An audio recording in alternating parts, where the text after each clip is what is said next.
저는 평생을 일해서 모은 재산이 꽤 많았어요. 부동산과 현금을 합치면 50억 정도 되었죠. 적지 않은 돈이었지만 그만큼 힘들고 고단한 시간도 길었습니다. 젊었을 때부터 하루하루 악착같이 일하며 모은 돈이었어요. 부인은 일찍 세상을 떠났고 외로운 마음에 더 미련 없이 일만 파고들었죠. 아들 현우와 며느리 미진이가 함께 살자고 제안했을 때 저는 그것이 효도라고 생각했어요. 퇴직 후 혼자 사는 게 생각보다 외롭고 쓸쓸했거든요. 아들이 손자를 보여주며 찾아오거나 며느리가 식사를 챙겨주러 가끔 들르는 정도로는 허전함이 채워지지 않았습니다. 그래서 두 사람이 이왕이면 같이 살며 돌봐드리고 싶다는 말에 솔깃했죠. 처음에는 정말 좋았어요. 아침에 일어나면 며느리가 정성껏 차려주는 밥상이 기다렸고, 날이 좋으면 함께 산책도 나갔습니다. 현우는 퇴근 후에도 종종 제 방으로 들어와서 회사에서 있었던 일을 털어놓곤 했습니다. 아버지, 오늘은 상사가 이랬는데 정말 억울했어요. 하면서 투덜대는 모습이 예전 어린 시절을 보는 것 같아서 흐뭇했죠. 그런데 어느 날부터 몸에 이상한 기운이 느껴졌습니다. 커피를 마시기만 하면 살짝 어지럽고 늘 먹던 혈압약을 먹고 나면 심하게 나른해졌죠. 처음에는 단순히 나이가 들어서 그런가 혹은 요새 잠을 설치는 탓인가 싶었습니다. 그런데 이 상태가 계속 반복되니 이상하더군요. 병원에 가보니 혈압이 정상 범위라고 했습니다. 어르신, 혈압 문제는 없으세요. 오히려 혈압약이 너무 강한 것 같네요. 다른 병원에서 처방받으신 건가요? 의사의 말을 듣고 머리가 띵해졌어요. 그때까지는 대수롭지 않게 넘겼지만 이 말을 듣고 나니 마음이 복잡해졌습니다. 그날부터 의심이 싹트기 시작했어요. 함께 살자고 했던 아들과 며느리의 진심이 과연 어디에 있는지, 혹시 제 재산 때문에 이런 이상한 일들이 벌어지는 건 아닌지 걱정이 들었습니다. 며느리의 태도도 이상하게 느껴졌어요. 전에는 밝고 당당한 모습이었는데 어느 날부터인가 지나치게 친절해졌습니다.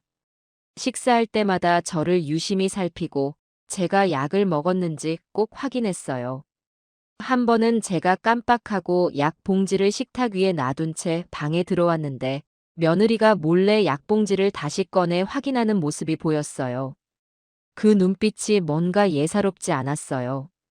평소 같으면 아버님, 약 잘 챙겨 드세요. 하고 웃으며 말했을 텐데 그 순간은 초조해 보였다고 할까요? 하루는 서재 정리를 하다가 낯선 약봉지를 발견했어요. 제 혈압약과 색깔이 비슷한데 이름이 살짝 달랐습니다. 처음에는 약국에서 실수했나 하고 생각했죠. 하지만 요즘 일련의 이상한 느낌들과 맞물려서 혹시 이 약이 제가 먹는 혈압약과 바꿔치기 된 게 아닐까 하는 의심이 강하게 들었습니다. 인터넷으로 그 약을 검색해보니 심각한 부작용이 있다는 내용을 발견했어요. 과다 복용할 경우 뇌졸중을 일으킬 가능성이 높다는 설명이 나와 있었죠. 등골이 서늘해졌습니다. 설마 이걸 내가 먹고 있는 건가? 아니, 아들이나 며느리가 정말 이 약을 일부러 준다고? 믿기 어려웠지만 점점 생각이 그 방향으로 흘러갔어요. 의심을 품는다는 게 이렇게 고통스러운 일이더군요. 아들을 의심하고 며느리를 의심한다는 사실 자체가 마음을 돌덩어리처럼 무겁게 만들었습니다. 하지만 평생 모은 재산을 노리고 나를 해치려 한다는 상상은 쉽사리 지울 수 없었어요. 그럴 리 없다고 스스로 부정하면서도 만에 하나 사실이라면 제 목숨이 위태롭잖아요. 그래서 조용히 증거를 모으기로 결심했습니다. 휴대폰 녹음 기능을 켜놓고 집안 곳곳에서 대화를 녹음하기 시작했어요. 며느리가 부엌에서 통화를 하거나 현우가 거실에서 전화를 받을 때도 슬쩍 녹음 버튼을 눌렀죠. 녹음 파일이 늘어갈수록 마음은 불안해졌지만 그래도 증거가 필요한 건 분명했습니다. 며칠 뒤 정말로 며느리가 제게 가져다 주던 약이 원래 처방받은 혈압약이 아니라는 결정적 대화를 우연히 녹음하게 됐어요. 하지만 대화가 명확히 들리지는 않았습니다. 약 받고. 같은 단편적인 말밖에는 제대로 알아들을 수 없었죠. 확실한 것은 며느리와 아들이 어떤 음모를 꾸미고 있다는 느낌이 점점 확신으로 변해가고 있었다는 겁니다. 게다가 아들은 자꾸만 재산 이야기를 꺼냈어요. 예전에는 한 번도 제게 돈 이야기를 직접적으로 꺼낸 적이 없었는데 요즘 들어 이런 말을 서슴없이 하더군요. 아버지, 혹시 유언장 같은 건 써두셨어요? 앞으로 돈 관리는 어떻게 하실 생각이에요? 아직 살아있고 멀쩡히 정신도 있는 제게 말이죠. 그래서 저는 무작정 겁만 먹기보다는 준비를 철저히 하기로 했어요. 병원 문서를 다시 확인하고 제가 진짜 처방받아야 할 약이 무엇인지도 꼼꼼히 적어두었습니다. 전문가에게 상담도 받고 싶었지만 가족을 신고한다는 게 너무 두려웠어요. 혹시 제 의심이 잘못된 것이면 어쩌나 괜히 난리만 치는 건 아닐까 하는 고민에 쉽게 발걸음이 떨어지지 않았습니다. 하지만 어느새 저도 모르게 마음속에서는 이들이 정말 나를 해치려 할지도 모른다는 강한 신호가 울리고 있었어요. 왜냐하면 커피에서부터 약, 그리고 며느리가 챙겨주는 각종 영양제까지 모든 것이 수상했거든요. 맛이 평소와 다르다든지 먹고 난 뒤 나타나는 증상이 이상하게 겹쳤습니다. 점점 제가 원하는 방향으로 생각을 몰고 가는 것 같기도 하고요. 가족을 향한 의심은 고통스러웠지만 동시에 저를 움직이게 만들었죠. 이제는 그냥 방 안에서 누워 지내기보다 적극적으로 사실을 파헤쳐야겠다는 결심을 하게 된 겁니다. 그날 밤은 잠이 오지 않았어요.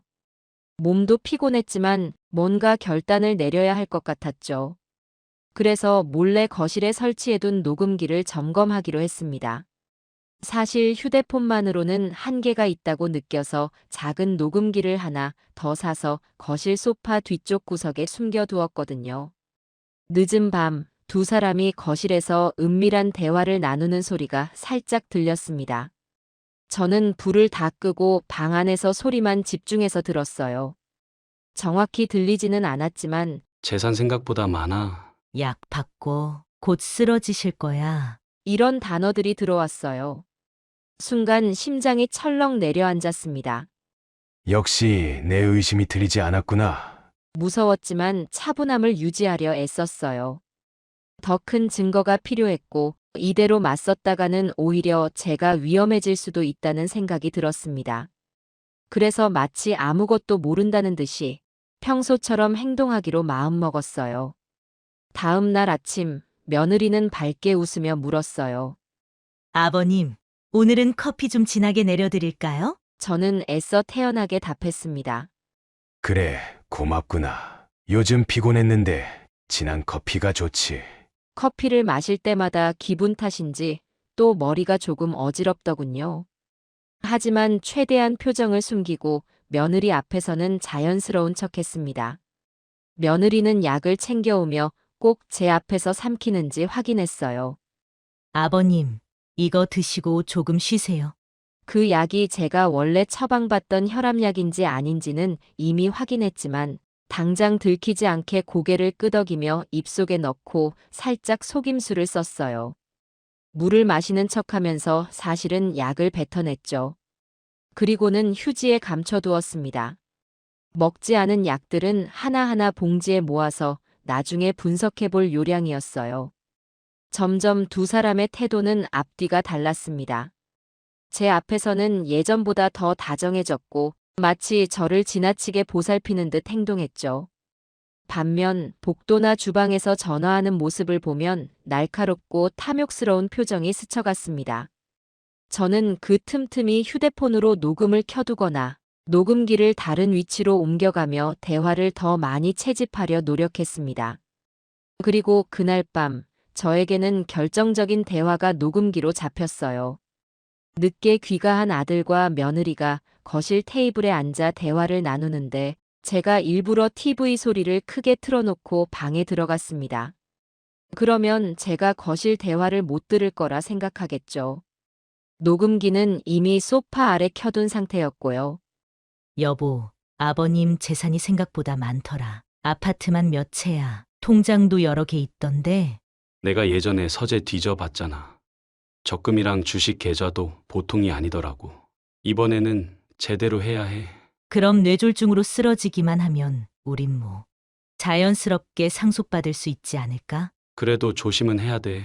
혹시 이웃들이 수상하게 여기면 골치 아파. 아버지가 워낙 활동적이셔서 갑자기 쓰러지면 의심받을 수도 있어. 평소에도 자주 아프다고 하시잖아. 조금만 잘 꾸며두면 의심 안 할 거야. 정말 듣고 있는데 머리가 멍해졌어요. 그들이 이렇게까지 구체적으로 계획하고 있을 줄은 몰랐죠. 제 커피와 약을 바꿔치기해 뇌졸중을 유발하겠다는 의도였다는 사실에 분노가 치밀었지만 꾹 참았습니다. 아들아, 너가 어떻게 나한테 이럴 수 있냐? 이런 생각이 들어 몇 번이나 거실로 뛰쳐나가고 싶었어요. 하지만 그 순간 감정을 앞세우면 제가 위험해질 뿐만 아니라 확실한 증거도 못 잡고 허무하게 일을 말아먹을 수 있잖아요. 그래서 조용히 있었습니다. 그 대화를 녹음한 파일을 다음 날 아침에 확인했을 때 제 손이 떨리더군요. 약은 계속 바꿔치기 하고 있으니까 곧 뇌졸중으로 쓰러지실 거야. 이런 말이 뚜렷이 녹음되어 있었습니다. 아들이라는 사람이, 며느리라는 사람이 나를 해치려는 대화를 이렇게 대놓고 나누고 있다니 상상조차 못했어요. 하지만 현실이었습니다. 저는 마음을 다잡고 이 증거들을 바탕으로 더 철저하게 준비하기로 했어요. 그냥 경찰서로 달려가서 고소해버리고 싶은 마음이 굴뚝 같았지만 아직은 증거가 더 필요하다고 판단했어요. 그들이 직접 약을 바꿔치기 하는 장면까지 잡거나 구체적으로 행동에 옮기는 순간을 포착해야 확실한 법적 대응이 가능할 것 같았죠. 우선 전문가의 조언을 받기로 했어요. 동네 자치센터에 노인 대상 상담실이 있다는 걸 알고 몰래 찾아갔습니다. 상담실 봉사자분은 상황의 심각성을 듣더니 말했어요. 증거 확보가 먼저예요. 믿을 만한 변호사를 연결해 드릴게요. 그래서 그날 상담실에 들른 뒤 바로 변호사 사무실에도 찾아가서 이 녹음 파일과 약 봉지 사진 등을 보여줬어요. 변호사는 제 말을 듣고 매우 경악하면서도 의외로 차분하게 대응 전략을 알려줬습니다. 우선 추가 증거를 더 모으세요. 약 성분 감정이나 실제로 약을 바꿔치기 하는 현장 영상 같은 게 있으면 좋습니다. 그리고 재산도 혹시 모를 상황에 대비해서 미리 안전한 계좌로 조금씩 옮겨두는 것이 좋겠습니다. 그날 이후로 저는 더욱더 아무것도 모르는 노인처럼 행동했고 뒤로는 계속해서 녹음과 증거 수집을 했어요. 며느리가 몰래 약들을 뒤섞어 두는 순간을 잡으려고 부엌이나 서재에 작은 CCTV를 설치하기도 했죠. 물론 전문 업체를 쓰면 바로 들킬 테니 인터넷에서 파는 간이 카메라를 구해 간단히 설치했습니다. 휴대폰으로 연동할 수 있어서 어느 정도 각도만 맞추면 며느리가 약장에 손대는 순간이 찍힐 거라고 생각했죠. 그날 밤에도 저는 두 사람의 대화를 귀 기울여 들었어요. 현우는 은근슬쩍 제 통장 이야기, 아파트 등기 이야기 등을 꺼냈고 며느리는 아버님 요즘 부쩍 피곤해 하시던데? 진짜 쓰러지시면 어떡해? 이런 말을 하며 서로 히히덕거리는 소리가 녹음되었습니다. 혈육이라는 미련 때문에라도 제대로 들으면서도 믿고 싶지 않은 말이었어요. 하지만 이미 마음이 단단히 굳었죠. 이놈들은 나를 해치고 재산을 노리려는 확실한 의도가 있다. 가족이긴 하지만 이들은 이미 선을 넘어버렸어요. 저는 위험한 현실을 직시하고 반드시 제대로 대응해야겠다고 마음먹게 되었습니다. 다음 날 아침, 저는 평소보다 더 아픈 척 행동했어요. 며느리가 가져다 준 약을 마치 진짜로 삼키는 것처럼 연기하면서 일부러 기침을 심하게 하거나 힘들어 보이는 표정을 지었죠. 그러자 며느리는 아버님, 병원이라도 가보셔야 하는 거 아니에요? 하며 걱정 어린 목소리를 냈어요. 그리고 아들 현우도 마치 기다렸다는 듯이 조금만 쉬시면 괜찮을 거예요. 그래도 더 심해지면 병원에 가시죠. 라고 맞장구 쳤습니다. 그들의 모습을 보고 참으로 능청스럽다 싶으면서도 저 역시 마음 한구석에서는 답답했습니다. 그래도 제가 해야 할 일이 있었습니다. 변호사와 상담하면서 절대 서두르지 말고 오히려 더 힘든 척하며 상대를 방심시키세요. 라는 조언을 받았거든요. 그래서 슬쩍 둘러대며 그들의 경계심을 풀어주었습니다. 내가 우울해서 그런가 봐. 요즘 기운이 없어. 그리고는 조용히 재산을 정리하기 시작했어요. 통장에서 돈을 전부 빼면 당장 의심을 살 테니 조금씩 다른 계좌로 이체했습니다. 평소 친분이 있는 은행 담당자에게 조용히 부탁해서 제 이름으로 된 새로운 계좌를 만들었죠. 또 부동산 중에서도 한 채는 미리 다른 사람 명의로 잠시 신탁해두는 방안을 알아봤습니다. 모든 과정을 주의 깊게 진행해야 했어요. 괜히 아들이나 며느리가 눈치채면 제가 더 위험해질 거라고 생각했어요. 며칠 동안 며느리는 틈만 나면 아버님, 이 영양제는 면역력에 좋대요. 꼭 드셔야 해요. 라고 하며 다른 약통을 내밀었어요. 저는 속으로 이것도 뭔가 수상한 약품이 아닐까? 라는 생각이 들어 그 자리에서 바로 삼키는 척만 하고 나중에 몰래 화단에 묻어버렸습니다.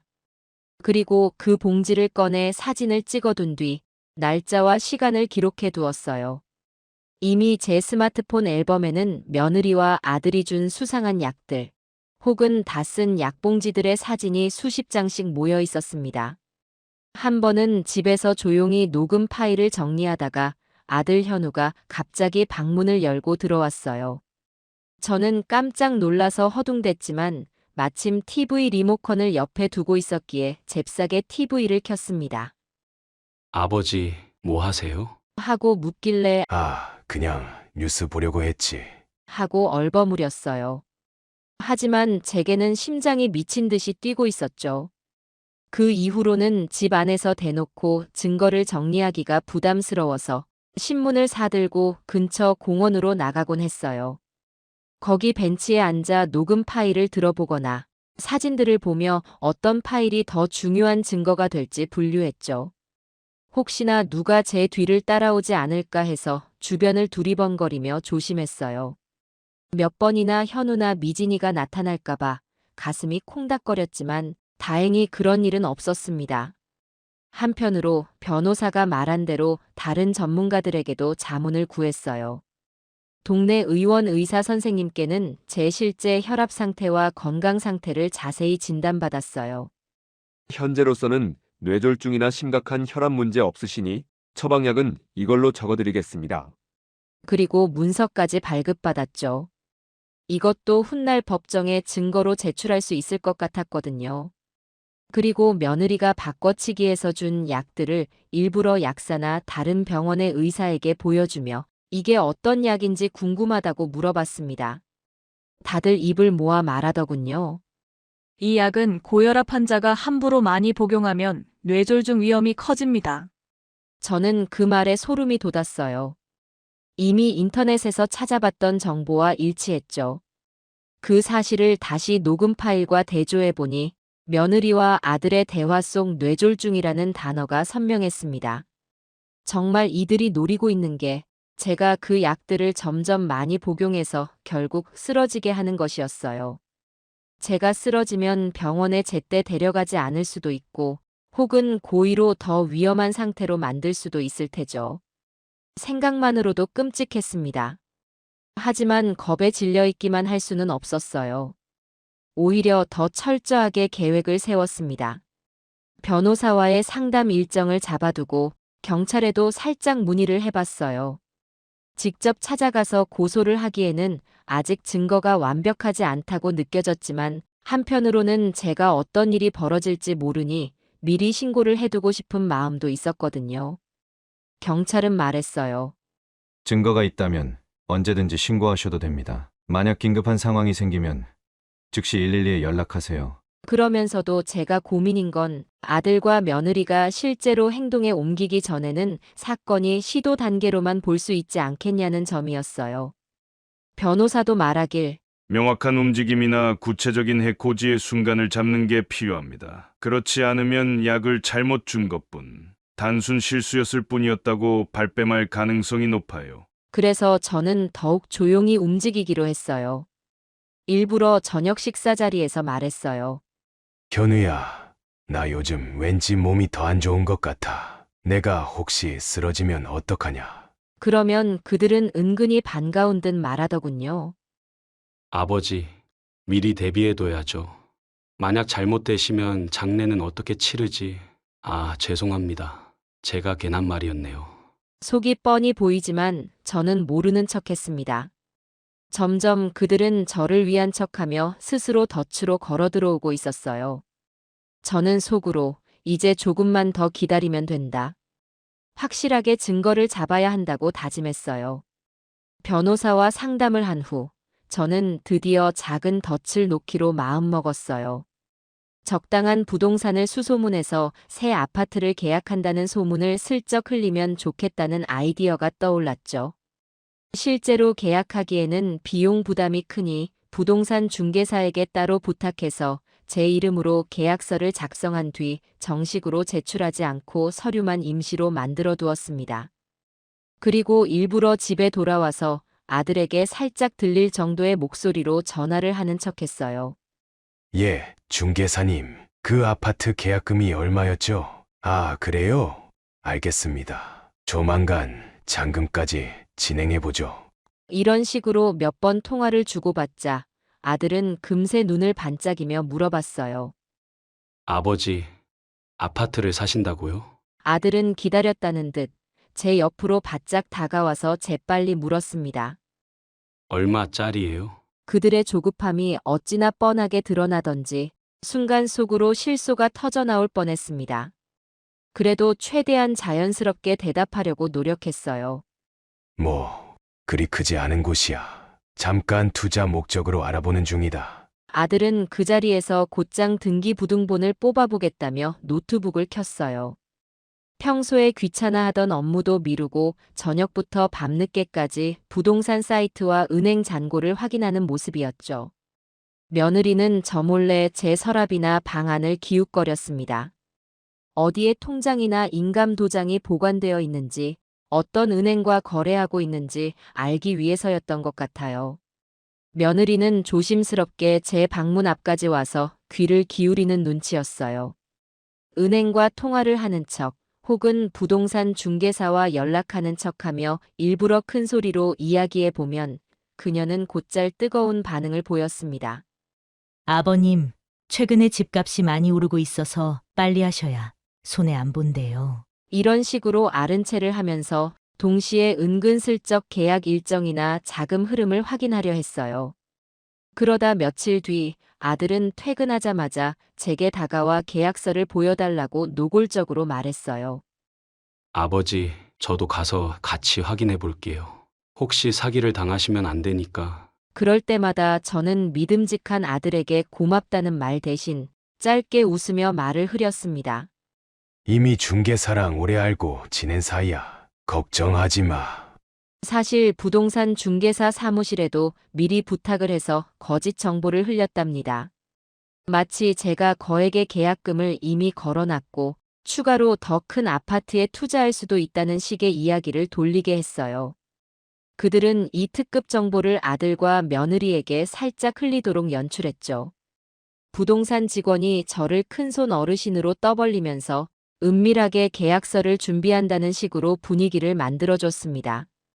허위 계약서도 만들어뒀죠. 실제로는 제가 전혀 계약할 의사가 없는 매물이었지만 서류상으로는 마치 이미 돈이 오간 것처럼 꾸몄어요. 사무실에서 가짜 직인을 찍고 날짜와 금액도 적당히 맞춰뒀죠. 만약 아들이나 며느리가 이 서류를 훔쳐서 제 사인을 위조하려고 시도한다면 그대로 증거를 잡을 수 있겠다고 생각했습니다. 저는 일부러 그 서류를 서재 책상 위에 대충 보이게 두기도 했어요.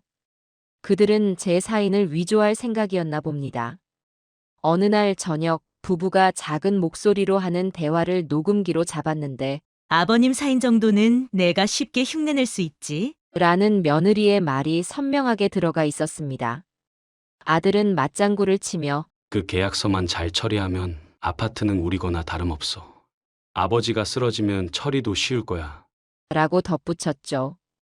그 대화를 듣는 순간 가슴이 싸늘해졌습니다.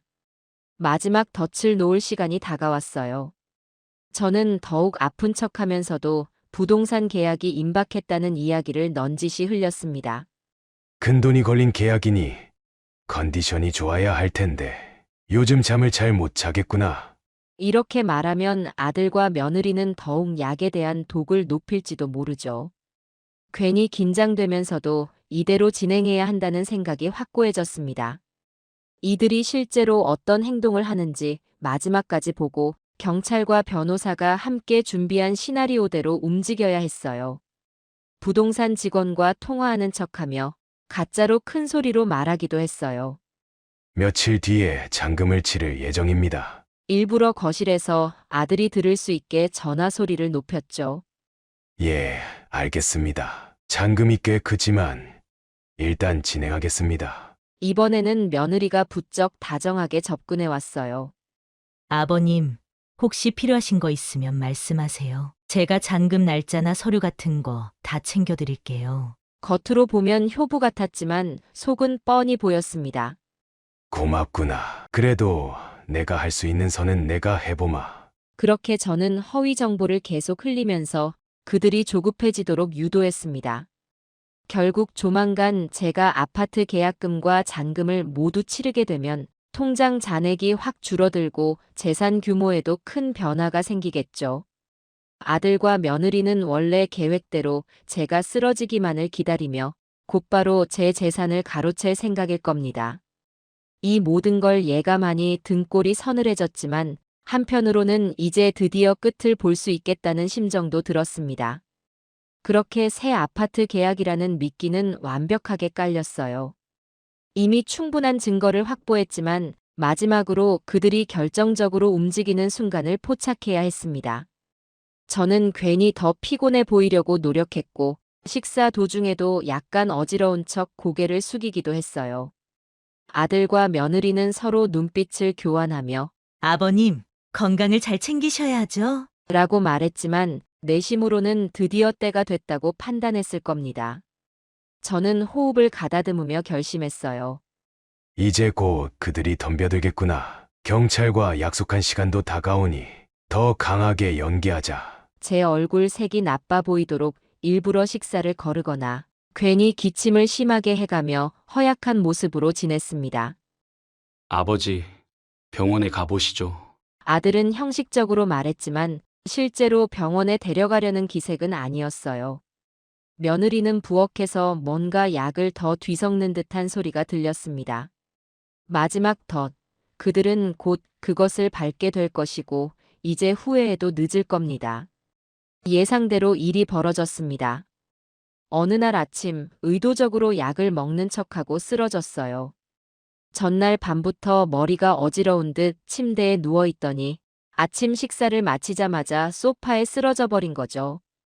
일부러 며느리나 아들이 지켜보는 순간을 골랐습니다. 쓰러지면서 슬그머니 봤더니 아들 며느리는 어떻게, 우리 아버님, 어떻게 해. 라고 하면서 웃고 있더군요. 구급차도 부르지 않고 아들과 며느리는 서둘러 통장과 도장부터 찾기 시작했죠. 아들은 당황한 얼굴로 보이면서도 행동은 망설임이 없었습니다. 여보, 빨리 서류 가져와. 시간 없어. 며느리는 급하게 안방으로 뛰어들어가면서 목소리를 높였습니다. 알았어. 금고 비밀번호는 알지? 아들은 주머니에서 뭔가 적어둔 메모지를 꺼내며 대답했어요. 응, 어제 아버지 핸드폰에서 봤어. 평소에 제가 수첩이나 메모지에 적어두는 걸 은밀히 확인했던 모양이에요. 저는 쓰러진 척하면서도 가슴이 쿵쿵 뛰는 걸 느꼈습니다. 이들이 정말로 제 안위를 전혀 신경 쓰지 않고 있다는 사실이 다시금 명확해졌어요. 도저히 용서할 수 없다는 분노와 그래도 한때는 제 자식이었던 이가 어쩌다 이렇게 되었나 하는 허무함이 동시에 밀려왔습니다. 서둘러 금고를 열고 통장을 꺼내는 소리가 들렸어요. 아들은 허둥지둥 비밀번호를 누르는 중에 이게 아니었나? 하고 투덜대기도 했지만 곧 금고 문이 찰칵 소리를 내며 열렸습니다. 며느리는 제 도장과 일부 서류를 챙기면서 아들에게 소리쳤어요. 이제 계약서에 사인만 하면 돼. 아버님이 쓰러지셨으니 확인 못 하실 거야. 그때 숨어있던 형사들이 들이닥쳤습니다. 마치 드라마 장면처럼 집 현관문이 확 열리더니 단호한 목소리가 울려 퍼졌어요. 김현우 씨, 김미진 씨 체포하겠습니다. 한두 명이 아니라 여러 명이었고 아들과 며느리는 비명을 지르듯 소리를 질렀습니다. 아들은 손에 쥐고 있던 통장과 서류를 떨어뜨렸고 며느리는 허겁지겁 뒤로 물러나며 바닥에 주저앉았어요. 현행범으로 체포될 거라곤 꿈에도 몰랐던 듯 둘 다 얼굴이 잿빛이 되었습니다. 저는 소파에 누운 채 상황을 지켜보다가 천천히 몸을 일으켰습니다. 평소엔 병세가 심한 척 연기했으니 제 모습에 아들과 며느리는 더 놀란 기색이었어요. 이럴 수가 아버지가. 아들은 말을 잇지 못했고 며느리는 손으로 입을 막은 채 울먹이기만 했습니다. 형사들은 재빨리 이들을 제압하고 집 안을 살폈어요. 바닥에는 통장과 계약서, 가짜로 만든 아파트 서류 등이 흩어져 있었고 약봉지까지 여기저기 널려 있었습니다. 사실 그동안 제가 설치해둔 카메라와 녹음 장치들이 집안 곳곳에서 돌아가고 있었죠. 이번이야말로 결정적 순간이라 판단했던 형사들이 미리 받은 정보를 토대로 들이닥친 겁니다. 아들은 굳은 표정으로 뭔가 항의하려 했지만 제보된 녹음 파일을 직접 들은 뒤에는 아무 말도 하지 못했어요. 그냥 단순 실수였어요. 며느리는 울먹이며 외쳤지만 CCTV 영상과 약 성분 분석 자료가 그 말을 모조리 뒤집었습니다. 두 사람이 저를 해치려고 약을 바꿔치기했다는 증거가 명백했기 때문입니다. 형사들은 제게 다가와 몸은 괜찮은지 묻고 병원 검진을 권유했습니다. 저는 거칠게 숨을 고르며 대답했어요. 네. 많이 놀랐지만 이제 괜찮습니다. 변호사도 따라 들어와 현장을 확인하더니 낮은 목소리로 말했습니다. 수고 많으셨습니다. 이제 끝났습니다. 긴장으로 굳어있던 제 몸이 서서히 풀리는 걸 느끼면서 안도와 허탈감이 한꺼번에 몰려왔습니다. 아들과 며느리가 경찰에게 수갑을 차고 이끌려 나가는 모습을 보며 묘한 공허감에 사로잡혔어요. 한때는 가장 가까운 가족이었고 내 재산을 나중에라도 물려주리라 믿었던 존재들이 이렇게 체포되는 걸 직접 목격하게 되다니 어딘가 비현실적인 기분이 들었습니다. 그렇다고 해서 후회는 없었습니다. 만약 제가 이 상황을 그냥 넘겼다면 정말로 목숨을 잃었을지도 모르니까요. 이미 그들은 수많은 녹취와 영상 속에서 저를 해치려 한 계획을 드러냈죠. 더 이상 가족이라는 이유로 눈 감아줄 수 없는 지경이었습니다. 아들과 며느리는 경찰차에 태워지면서도 서로 시선을 주고받더군요. 막상 이 지경이 되고 나서야 그들이 무슨 생각을 하는지 짐작하기 어려웠습니다. 분노, 후회, 혹은 두려움이 섞였을 테지요. 저는 별다른 말을 건네지 않았습니다. 해봤자 의미가 없었으니까요. 모든 게 이미 드러났고 결정된 뒤였으니. 그들이 떠난 뒤 집안은 다시 고요해졌습니다. 거실에는 약 봉지와 허위 계약서 조각, 금고 문을 억지로 열려던 흔적까지 적나라하게 남아 있었어요. 모든 증거가 완벽하니 마음 놓으셔도 됩니다. 변호사가 제 어깨를 토닥이며 말했지만 제 마음 어딘가는 여전히 무거웠습니다. 아들과 며느리가 이젠 법정에서 재판을 받게 될 것이고 저는 그 과정에서 피해자로서 증언도 해야 합니다.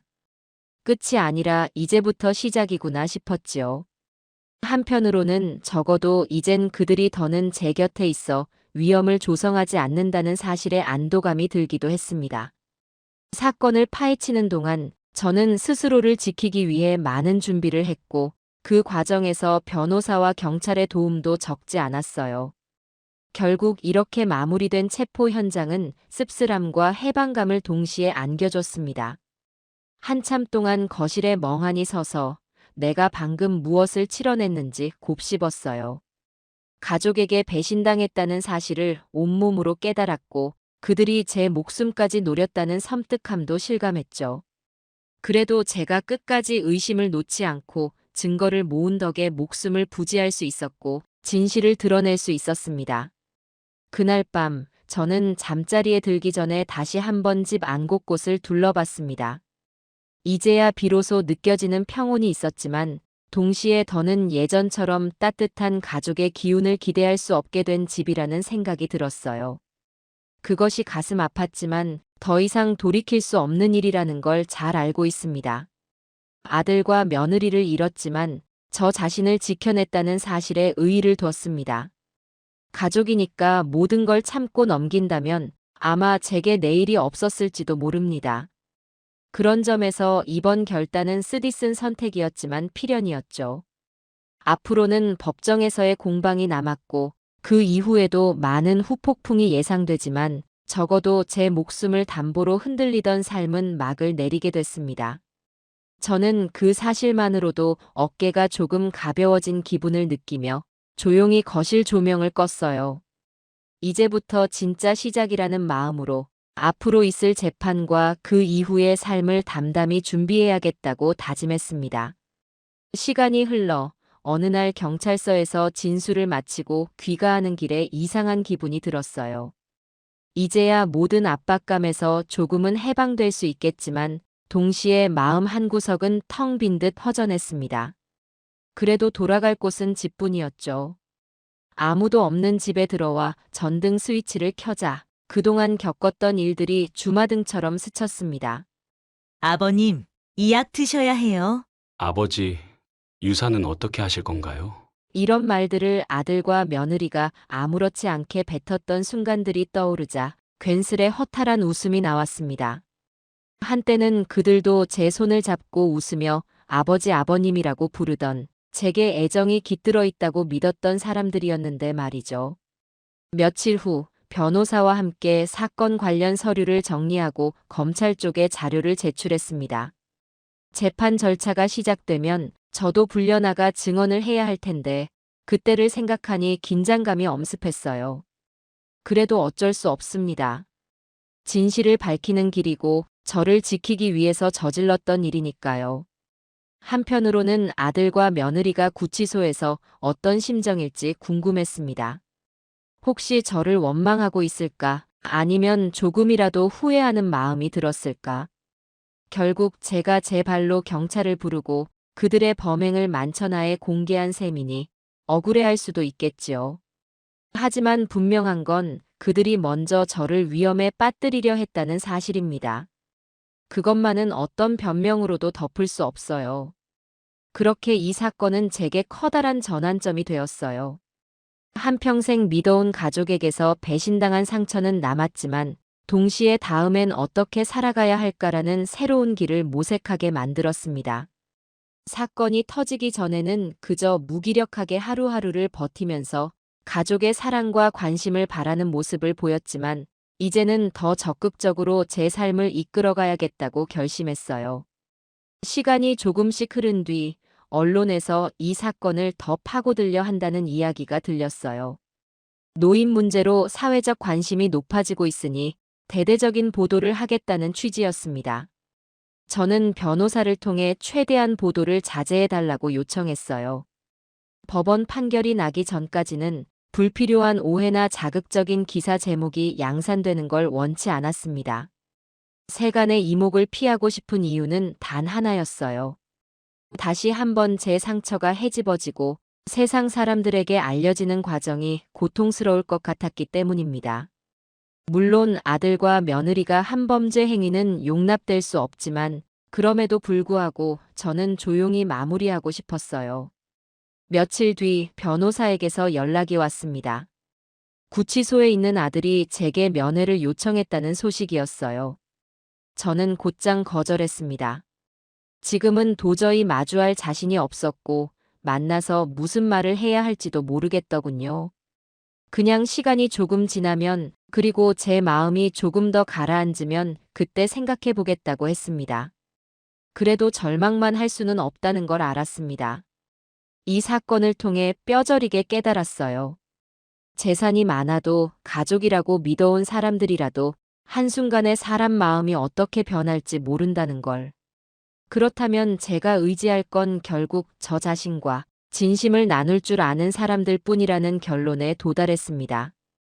이제 제게 남은 건 다시 일어서는 길뿐이에요. 혼자 사는 집이 조금은 쓸쓸해졌지만 그래도 예전보다는 훨씬 경계심도 생기고 스스로 보호하는 법도 배웠다고 생각합니다. 그리고 이 사건에 관심을 가진 주변 사람들에게 혹시라도 비슷한 상황에 처한 노인들이 있다면 도울 수 있도록 제 경험을 얘기해주고 싶었어요. 제가 직접 겪은 이 지옥 같은 일을 다시 떠올리는 건 쉽지 않지만 그 경험이 누군가에게는 경종이 될 수 있으니까요. 혹시 내 주변에서도 이런 일이 벌어지고 있는 건 아닐까? 하고 주의를 기울이는 계기가 된다면 비극을 미리 막을 수도 있겠죠. 이후로도 제 삶은 한동안 정리가 필요했습니다. 재산 문제, 법적 절차, 그리고 정신적인 회복까지. 그래도 이제는 분명하게 알았습니다. 가족이라고 해도 언제든지 의심스러운 순간이 있으면 그냥 넘기지 말아야 한다는 걸. 그것이 저를 살리는 길이었어요. 언젠가 시간이 흘러 아들과 며느리가 저를 다시 찾아온다 해도 제가 이 고통스러운 기억을 완전히 지울 수 있을지는 모르겠습니다. 그러나 적어도 제 의지로 제 인생을 지켜냈다는 자부심은 남을 것 같아요. 그리고 이 전환점을 통해 앞으로의 삶은 조금 더 단단해질 거라고 믿고 있습니다.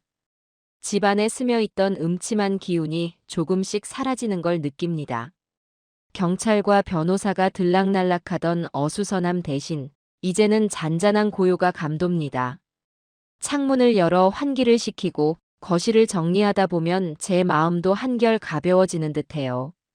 나는 아직 살아있고 앞으로도 살아갈 것이다. 상처는 깊지만 남은 시간이 있으니 회복의 기회도 충분히 있을 거라고 믿어요. 새벽녘의 거울을 보며 천천히 얼굴을 씻을 때마다 의연한 눈빛으로 거울 속 자신을 바라보려 애씁니다. 이렇게 해서 저에게 닥친 끔찍한 풍랑은 일단락되었어요. 경찰과 재판이 남았지만 이제는 더 이상 그들에게 위협받지 않아도 되는 상황이 됐다는 점이 무엇보다 큽니다.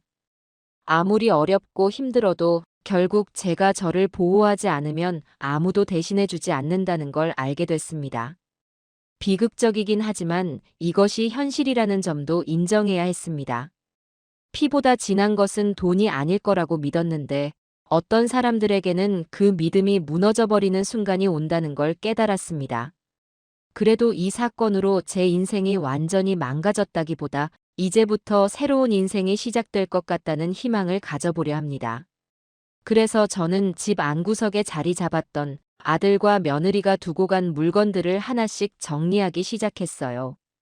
사진첩 속 몇 장의 사진을 보며 잠시 울컥해도 하고 한때는 따뜻했던 모습들도 떠올라 마음이 흔들리기도 합니다. 하지만 동시에 그들이 제게 저지른 행동을 똑똑히 기억해야 한다고 스스로 경고했죠. 이 모든 것이 저를 다시금 나아가게 하는 동력이 되겠죠.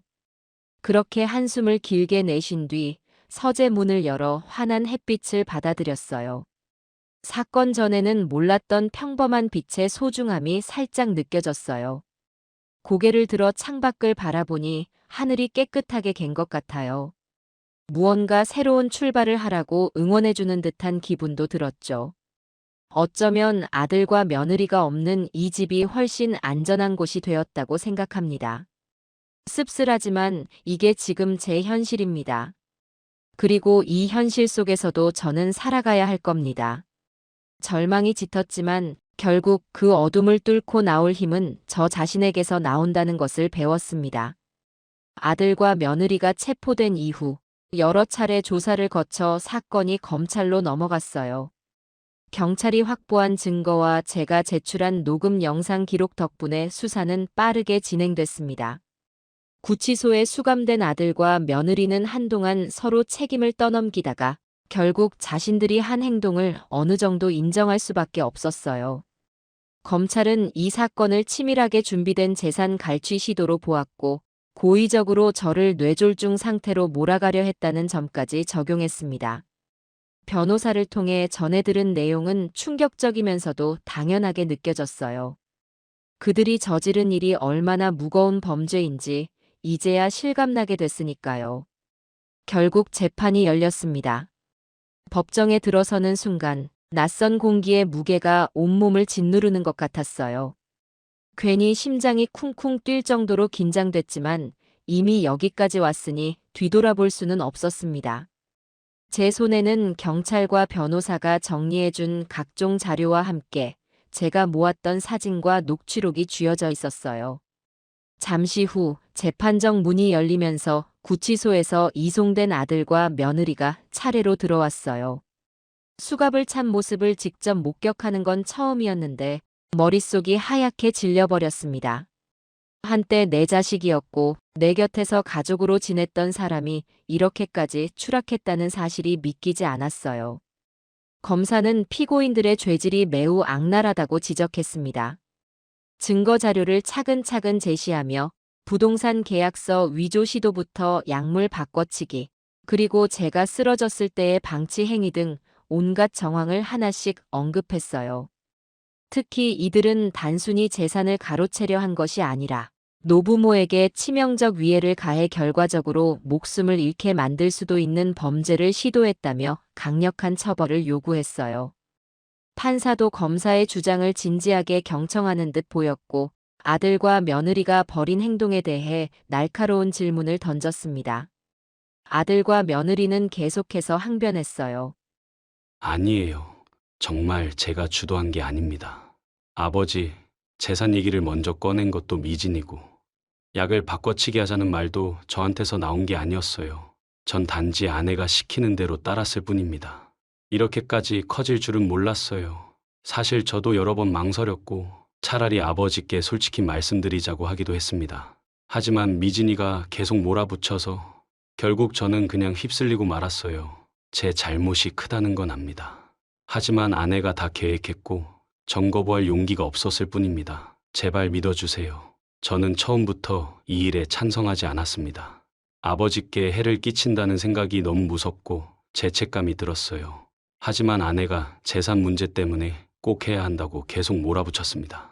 제가 미진이를 배신하기는 어려웠고 상황이 순식간에 커져서 멈출 타이밍을 놓쳤습니다. 제게도 분명 잘못은 있지만 계획을 짠 건 절대 제가 아니었습니다. 부디 이 점만은 정말 믿어주세요. 저 말은 사실이 아니에요. 제가 남편이 시키는 대로 했어요. 처음부터 아버님을 해치려는 무서운 생각은 없었습니다. 남편이 아버님 재산이 생각보다 많으니 조금이라도 우리가 받아야 한다고 말했을 때 그냥 남편을 도와주고 싶은 마음뿐이었어요. 점점 일이 커지면서 저도 겁이 났지만 이미 돌이킬 수 없을 만큼 진행돼 버렸습니다. 솔직히 약을 바꿔치기 하는 순간에도 여러 번 망설였어요. 그래도 남편이 강하게 밀어붙이니까 저도 어쩔 수가 없었습니다. 이 모든 게 남편이 먼저 꺼낸 얘기였고 저는 거부할 용기를 내지 못했을 뿐이에요. 잘못했다는 건 알지만 제가 무슨 큰 욕심으로 아버님께 위해를 가하려고 했겠습니까? 남편을 믿고 딸은 제 자신이 가장 원망스러울 따름입니다. 저도 사람이니까 두려웠고 남편이 시키는 대로 움직이지 않으면 더 큰 문제가 생길까봐 무서웠어요. 이 일의 주동자가 아니라는 사실만은 꼭 알아주셨으면 좋겠습니다. 하지만 녹음 파일과 CCTV 기록에는 두 사람이 함께 웃으며 범행을 논의하는 장면이 선명히 담겨 있어서 그들의 주장은 금세 모순으로 드러났습니다. 증인으로서 제가 법정에 나서게 됐을 때 숨이 턱 막히는 기분이 들었어요. 하지만 준비해둔 사실들을 차분하게 진술하려 애썼습니다. 아들과 며느리가 이전부터 자주 재산 이야기를 꺼냈던 점, 이상한 약을 몰래 섞었고 이를 직접 제가 수거해 분석했으며 쓰러진 순간에도 병원이 아닌 금고와 통장을 뒤진 사실 등 모든 세부 사항을 이야기했죠. 변호사가 옆에서 자료를 정리해 주었고 판사는 고개를 끄덕이며 제 말을 꼼꼼히 기록했습니다. 그 과정에서 다시 한번 제 자신에게 묻고 싶었어요. 어쩌다 내가 내 자식을 이렇게 법정에 세우고 고발하는 상황까지 오게 되었을까? 마음이 무너질 듯 아팠지만 이 자리에서 물러설 수는 없었어요.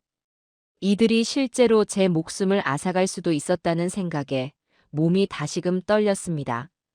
재판 말미에 변호인이 제출한 마지막 증거인 약품 성분 분석 보고서가 결정적으로 작용했어요.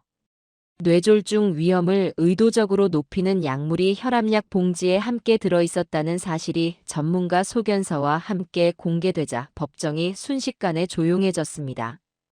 아들과 며느리 측 변호사는 할 말을 잃은 듯했고 피고인들도 더 이상 변명하지 못했어요. 결국 판결이 내려지기까지 오래 걸리지 않았습니다. 판사는 무거운 형량을 선고했어요. 아들은 며칠 전까지 줄곧 무죄를 주장했지만 이날만큼은 고개를 숙이고 흐느끼기만 했습니다. 며느리 역시 고개를 들지 못한 채 눈물을 닦아내는 모습이었어요. 선고가 끝난 뒤 법정을 나서며 굉장히 복잡한 심정이었습니다. 당연히 이들이 죗값을 치러야 한다는 마음과 그래도 가족이었는데 이렇게까지 되어버렸구나 하는 마음이 교차했어요. 옆에서 변호사가 조용히 이제 정말 마무리되었다라고 말해줬지만 제겐 여전히 어딘가에 큰 구멍이 뚫린 듯한 느낌이 남았습니다. 이렇게 재판에서 법적 정의가 실현되었다고 해도 제 상처가 하루아침에 아물지는 않겠지요. 아들과 며느리를 다시 볼 일이 있을지도 모르겠지만 지금 당장은 그럴 의지도 없고 마음의 여유도 없었습니다. 그들과의 인연은 여기서 끝이라는 생각이 들었습니다. 적어도 제가 이 사건에서 살아남았다는 사실, 그리고 이 재판을 통해 그들이 책임을 지게 되었다는 사실이 저를 조금은 안도하게 만들었습니다. 저 역시 언론에 많이 노출되진 않았지만 주변에선 이미 떠들썩하게 퍼져버린 소문을 전해 듣곤 했습니다. 그래도 저는 이 소동이 조용히 지나가길 바랐어요. 이미 충분히 아프고 괴로웠으니 더는 주목받고 싶지 않았습니다. 그렇게 정의의 시간은 막을 내렸어요. 아들과 며느리는 자신들의 죗값을 치르기 위해 수감 생활을 시작했고 저는 그제야 비로소 홀가분하게 깊은 잠에 들 수 있게 됐어요. 힘겹게 걸어온 길이었지만 적어도 이젠 절망만 남은 게 아니라 새로운 길을 볼 수 있는 작은 빛이 보였달까요?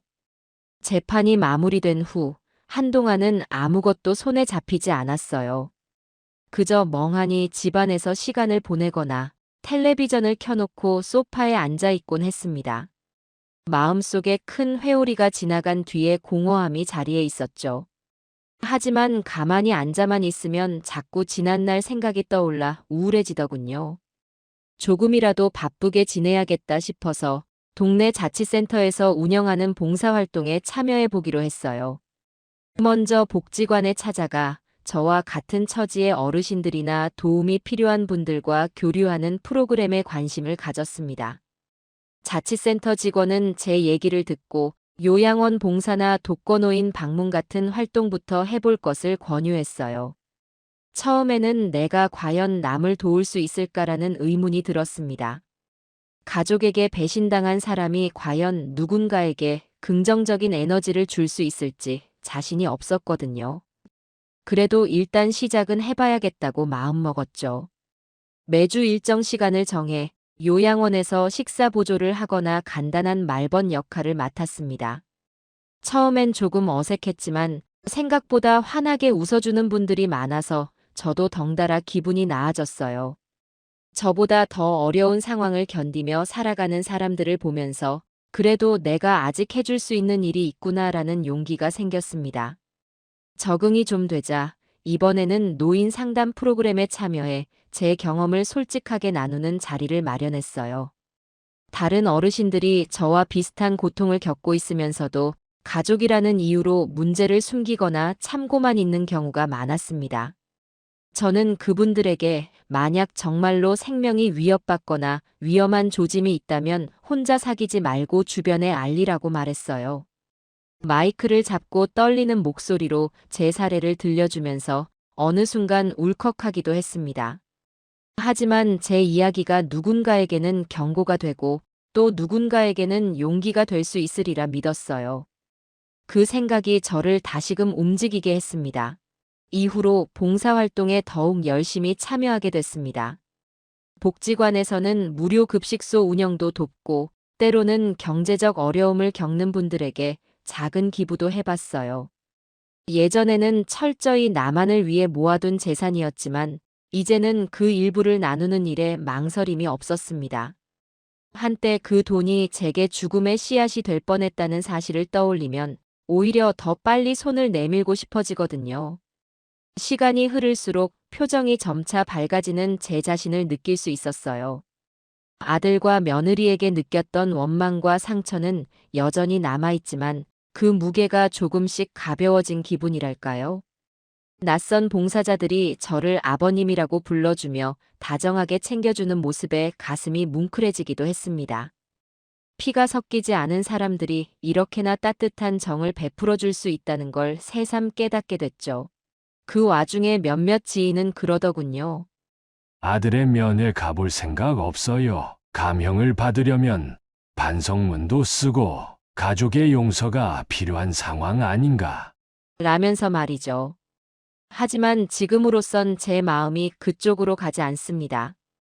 자신들을 해치려 했던 아들과 며느리를 당장 용서해 줄 만큼 대범하지 못해요. 대신 요양원과 복지관에서 만난 할머니, 할아버지, 그리고 청년 봉사자들이 제게 새로운 가족 같은 존재가 돼주고 있습니다. 그들과 함께 밥을 먹고 웃고 떠들 때면 비로소 사람이 사람에게 기대는 게 얼마나 소중한지 되돌아보게 돼요. 얼마 전에 작은 장학재단을 만들기로 결심했어요. 어려운 형편 때문에 공부를 포기해야 하는 청년들이나 노인 문제로 복지 사각지대의 노인분들을 위한 작은 기금을 조성해 보려 합니다. 큰 금액은 아니지만 이 일의 뜻을 모아주는 분들이 나타나면서 점차 규모가 커질 조짐이 보여요. 내가 한평생 모은 돈이 결국 이렇게 쓰일 수도 있구나 싶어서 묘한 뿌듯함이 생겼습니다. 아들과 며느리가 노렸던 그 재산이 이제는 완전히 다른 방향으로 흘러가고 있으니까요. 저녁에 집에 돌아오면 조용히 앨범을 꺼내 살펴보곤 합니다. 그 안에는 과거 아들과 며느리가 결혼하기 전 해맑게 웃던 시절 사진도 있어요. 한창 귀여웠던 손주 사진도 몇 장 있고요. 보면 마음이 아리지만 그래도 그 시절엔 분명 행복했던 기억도 있기에 제가 완전히 후회로만 가득 차지는 않아요. 그저 그렇게 좋았던 시간이 있었는데 어쩌다 이렇게 끝나버렸을까 하는 아쉬움이 남을 뿐입니다. 그래도 앞으로는 뒤돌아보기보다 제게 주어진 시간을 어떻게 보낼지 고민하려 해요. 때로는 슬픈 기억을 발판 삼아 더 높은 곳으로 올라설 수도 있다고 생각합니다. 나이가 들었지만 여전히 배울 것도 많고 해볼 만한 일도 많아요. 봉사활동이나 기부 같은 작지만 의미 있는 일들을 계속할 때마다 제 마음속 상처가 조금씩 치유되는 걸 느낍니다. 언젠가 저 멀리에서라도 아들이나 며느리가 참된 반성을 하고 진심으로 사죄하는 마음을 갖게 된다면 그때가 되어 다시 만날 수도 있겠지요. 그러나 그날이 오든 오지 않든 지금 제가 해야 할 일은 일단 저 자신을 돌보고 주어진 하루를 최선을 다해 살아가는 거라고 생각합니다. 이 사건을 통해 깨달은 게 있다면 사람은 정말 홀로 설 수 있어야 한다는 점이고 동시에 나를 살리는 건 결국 다른 사람들에게 베푸는 마음의 선행이라는 사실이에요. 그 선행이 의지와 공감으로 이어지면서 제 하루가 조금씩 밝아지는 게 눈에 보입니다. 밤이면 창밖을 바라보며 오늘 하루도 무사히 잘 넘겼다고 중얼거립니다. 혼자 살아가는 시간이 때론 외롭지만 이제 그 외로움이 두렵지는 않습니다. 오히려 그 고요 속에서 스스로를 더 단단하게 만들 기회가 열리는 듯 하거든요. 마음 한구석에 여전히 텅 빈 자리가 있지만 그 공간은 또 다른 따뜻한 추억으로 채워질 거라고 믿습니다. 시간이 흐르면 저를 찾아올 선하고 밝은 순간들이 있을 거라고 기대해 봅니다. 결국 삶은 계속됩니다. 아들과 며느리는 벌을 받게 됐고 저는 새로운 길을 찾게 됐습니다. 이 모든 경험이 잔인할 만큼 고통스러웠지만 동시에 제게 왜 살아야 하는가를 다시 묻는 계기가 됐어요. 그리고 그 해답을 조금씩 찾아가고 있다는 사실이 지금의 저를 지탱해 줍니다. 오늘도 아침에 일어나 거울 앞에 서면 작게 웃으며 중얼거려 봅니다. 나는 살아남았고 앞으로도 살아갈 것이다. 더 나은 내일을 위해. 그 작은 다짐이 어제보다 더 나은 오늘을 선물해 주리라는 믿음을 품으면서 저는 다시 하루를 시작합니다. 저는 올해로 65이 되었습니다. 3년 전만 해도 저는 꽤 큰 건설자재 회사를 운영하는 사업가였습니다. 직원이 100명이 넘는 회사였고 매출도 연 200억을 훌쩍 넘겼습니다. 아내와 딸 다현이와 함께 강남 청담동에 있는 고급 아파트에서 살았습니다. 20년 전 작은 건설자재 납품업체로 시작했을 때만 해도 이런 성공을 꿈꾸지 못했습니다. 처음에는 직원 2명과 함께 작은 사무실에서 시작했습니다. 아내는 격리 일을 도맡아 했고 저는 발로 뛰어다니며 거래처를 찾아다녔습니다. 여보, 이번 달은 월급은 좀 밀려도 될까? 거래처에서 돈이 아직 안 들어와서. 괜찮아요. 우리가 못 먹고 못 입어도 직원들 월급은 꼭 줘야죠. 아내는 늘 이렇게 든든한 지원군이었습니다. 첫 5년은 정말 힘들었습니다. 매일 새벽부터 밤늦게까지 일했고 주말도 없었습니다.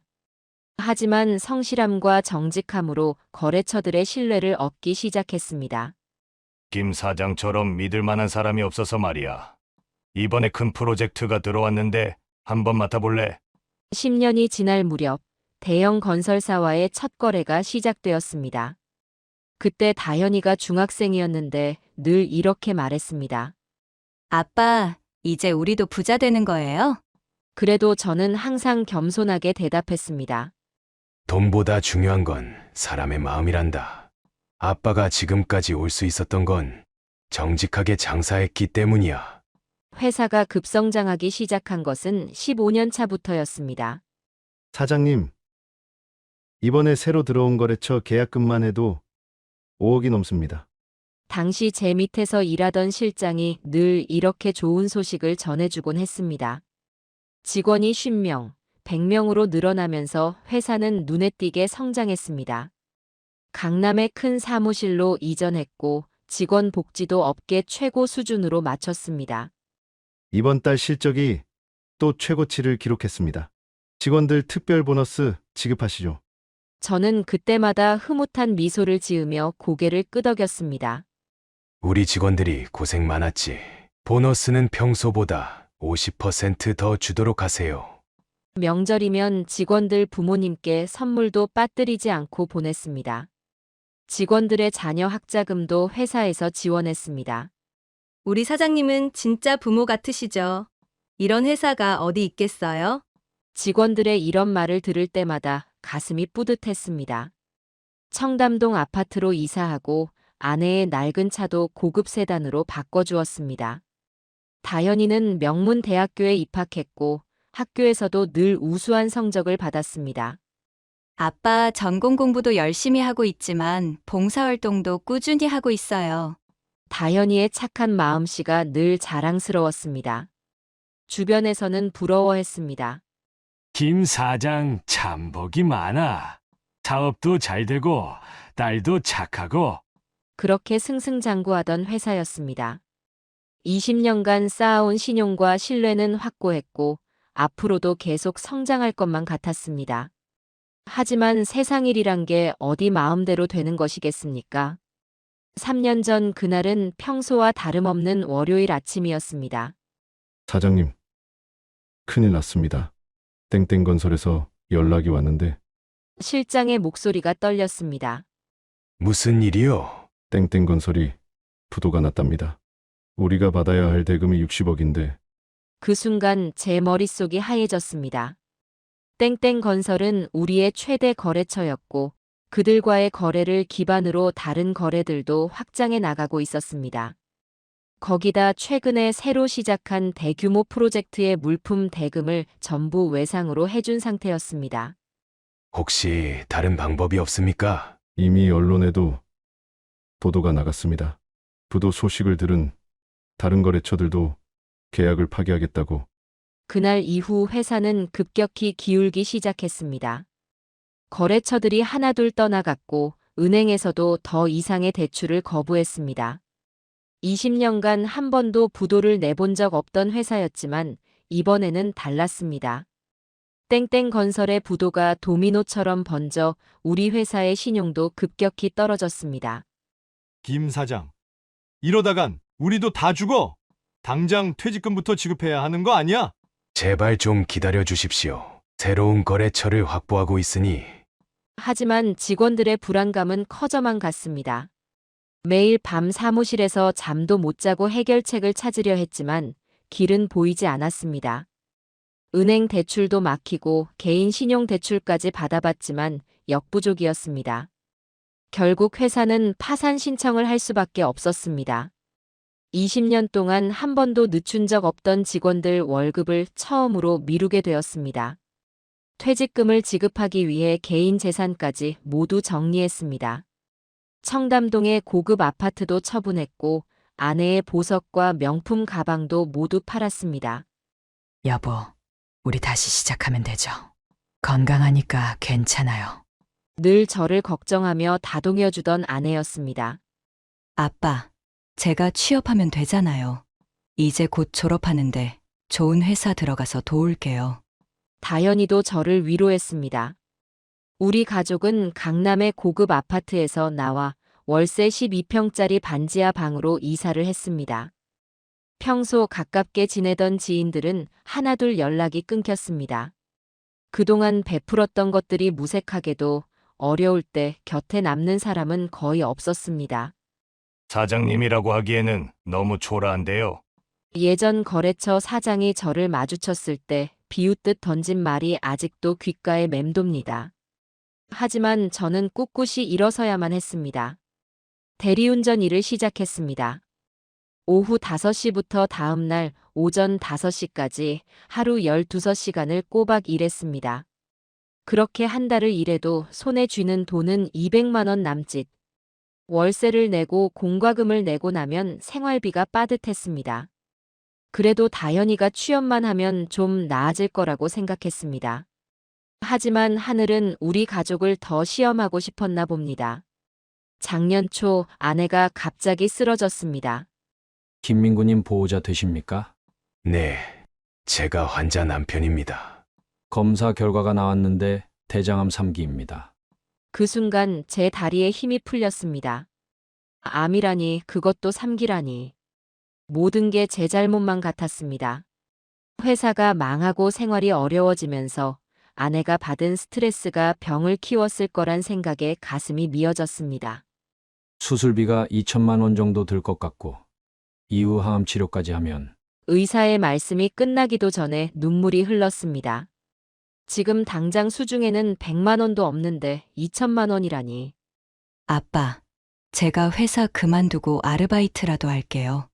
다현이의 말에 더욱 가슴이 미어졌습니다. 안 돼. 넌 너의 길을 가야지. 말은 그렇게 했지만 현실은 냉혹했습니다. 결국 다현이는 회사 입사를 포기하고 편의점 아르바이트를 시작했습니다. 저는 더 독하게 일했습니다. 이제는 더 일찍 나가서 더 늦게까지 일했습니다. 잠은 하루에 3시간도 못 잤습니다. 그래도 턱없이 부족했습니다. 수술비는 어떻게든 모았지만 항암 치료비는 감당하기 어려웠습니다. 매일 밤 퇴근길에 눈물이 흘렀습니다. 하지만 그 눈물조차 아내에게는 보여줄 수 없었습니다. 여보, 오늘도 수고했어요. 제가 늦게 들어올 때마다 아내는 이렇게 반겨주었습니다. 항암 치료로 머리카락이 다 빠져도 아내는 늘 웃음을 잃지 않았습니다. 그렇게 우리 가족은 하루하루를 버텨내고 있었습니다. 작년 겨울, 서울에 기록적인 폭설이 내렸습니다. 영하 15도의 한파에 대부분의 대리기사들이 일을 쉬었지만 저는 일을 나갈 수밖에 없었습니다. 아내의 항암 치료비가 또 밀려 있었기 때문입니다. 그날 아침 다현이가 걱정스러운 목소리로 말했습니다. 아빠, 오늘은 쉬세요. 뉴스에서 50년 만에 폭설이래요. 아빠 걱정하지 마라. 조심해서 운전하면 되지. 퇴근하는 다현이의 뒷모습을 보며 마음이 아팠습니다.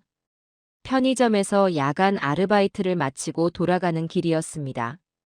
아내도 걱정스러운 눈빛으로 저를 바라보았습니다.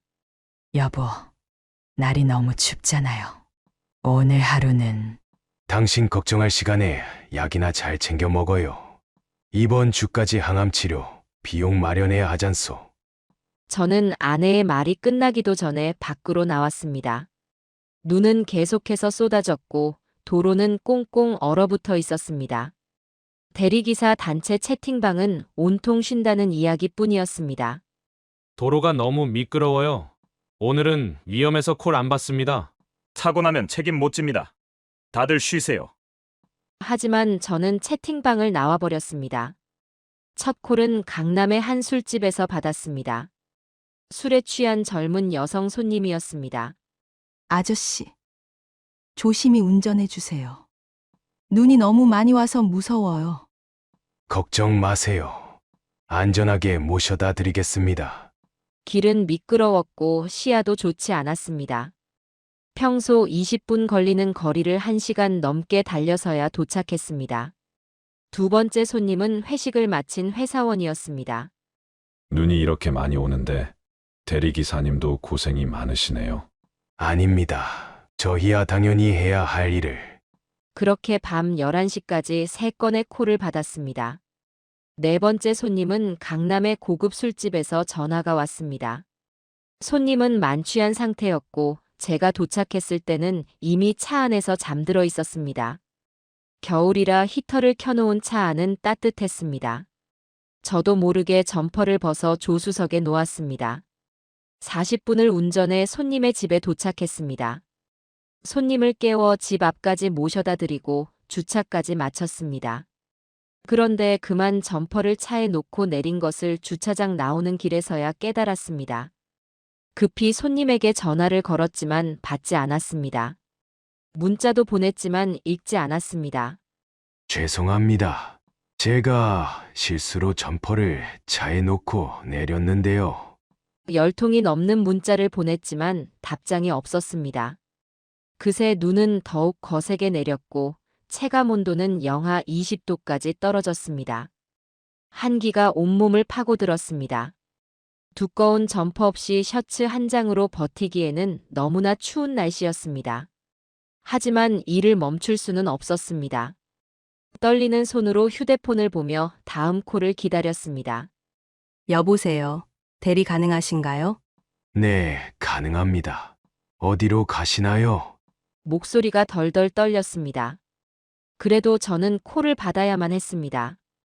이번 주까지 아내의 항암 치료비를 마련하지 못하면 치료가 중단될 수도 있다는 의사의 말이 계속 귓가에 맴돌았기 때문입니다.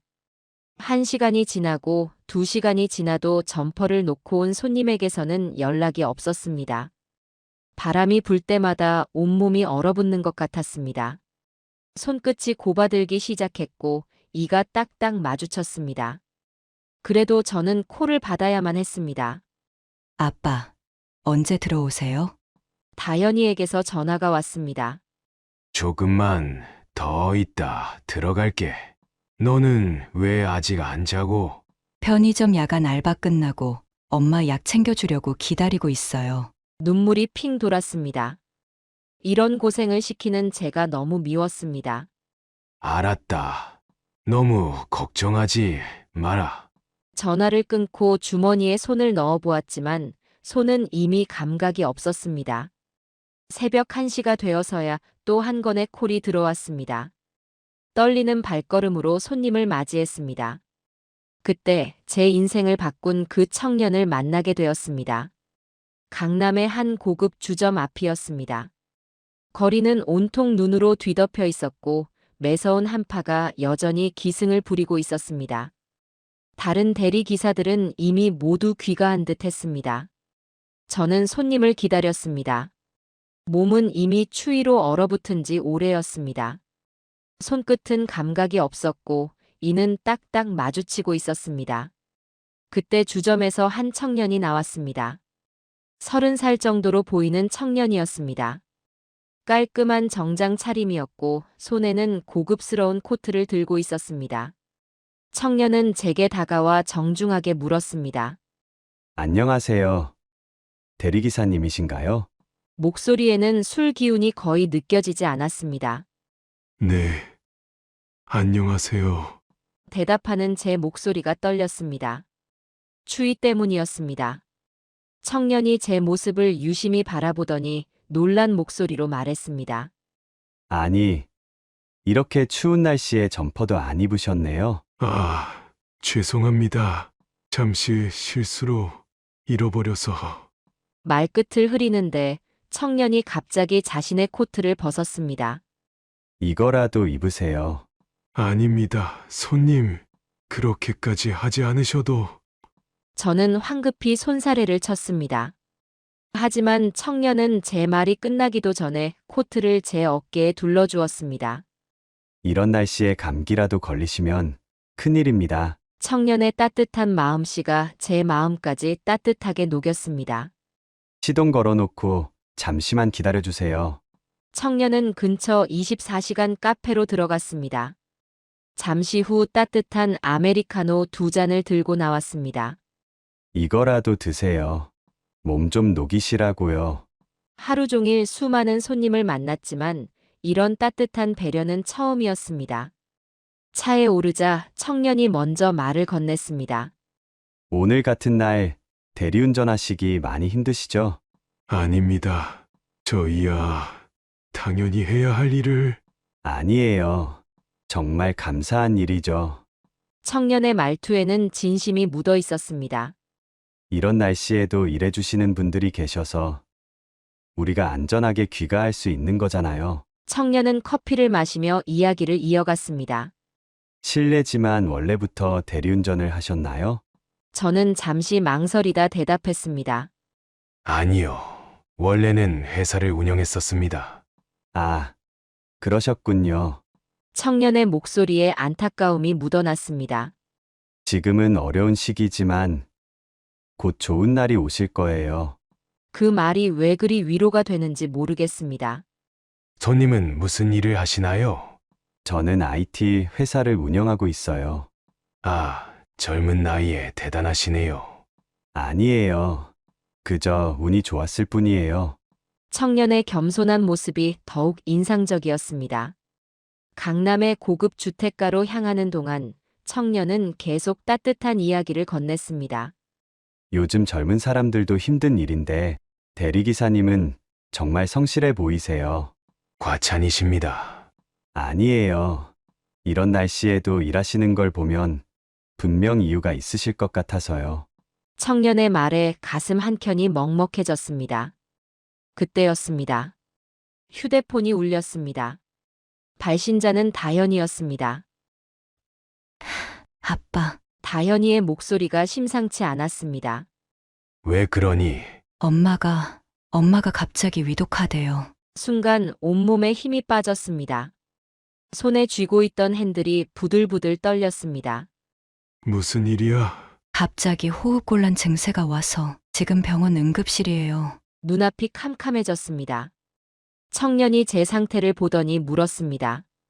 무슨 일 있으신가요? 죄송합니다. 손님, 제가 지금 급히 가봐야 할 곳이 있어서. 목소리가 떨렸습니다. 혹시 많이 위급하신가요? 청년의 목소리에는 진심 어린 걱정이 묻어 있었습니다. 네. 아내가 위독하다고 해서. 말을 잇지 못했습니다. 청년은 망설임 없이 말했습니다. 그럼 병원으로 가시죠. 하지만 손님. 괜찮습니다. 제가 택시 타고 들어가면 되니까요.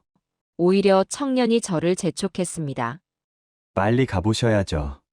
아드님도 걱정하고 계실 텐데. 청년의 눈빛이 달라졌습니다.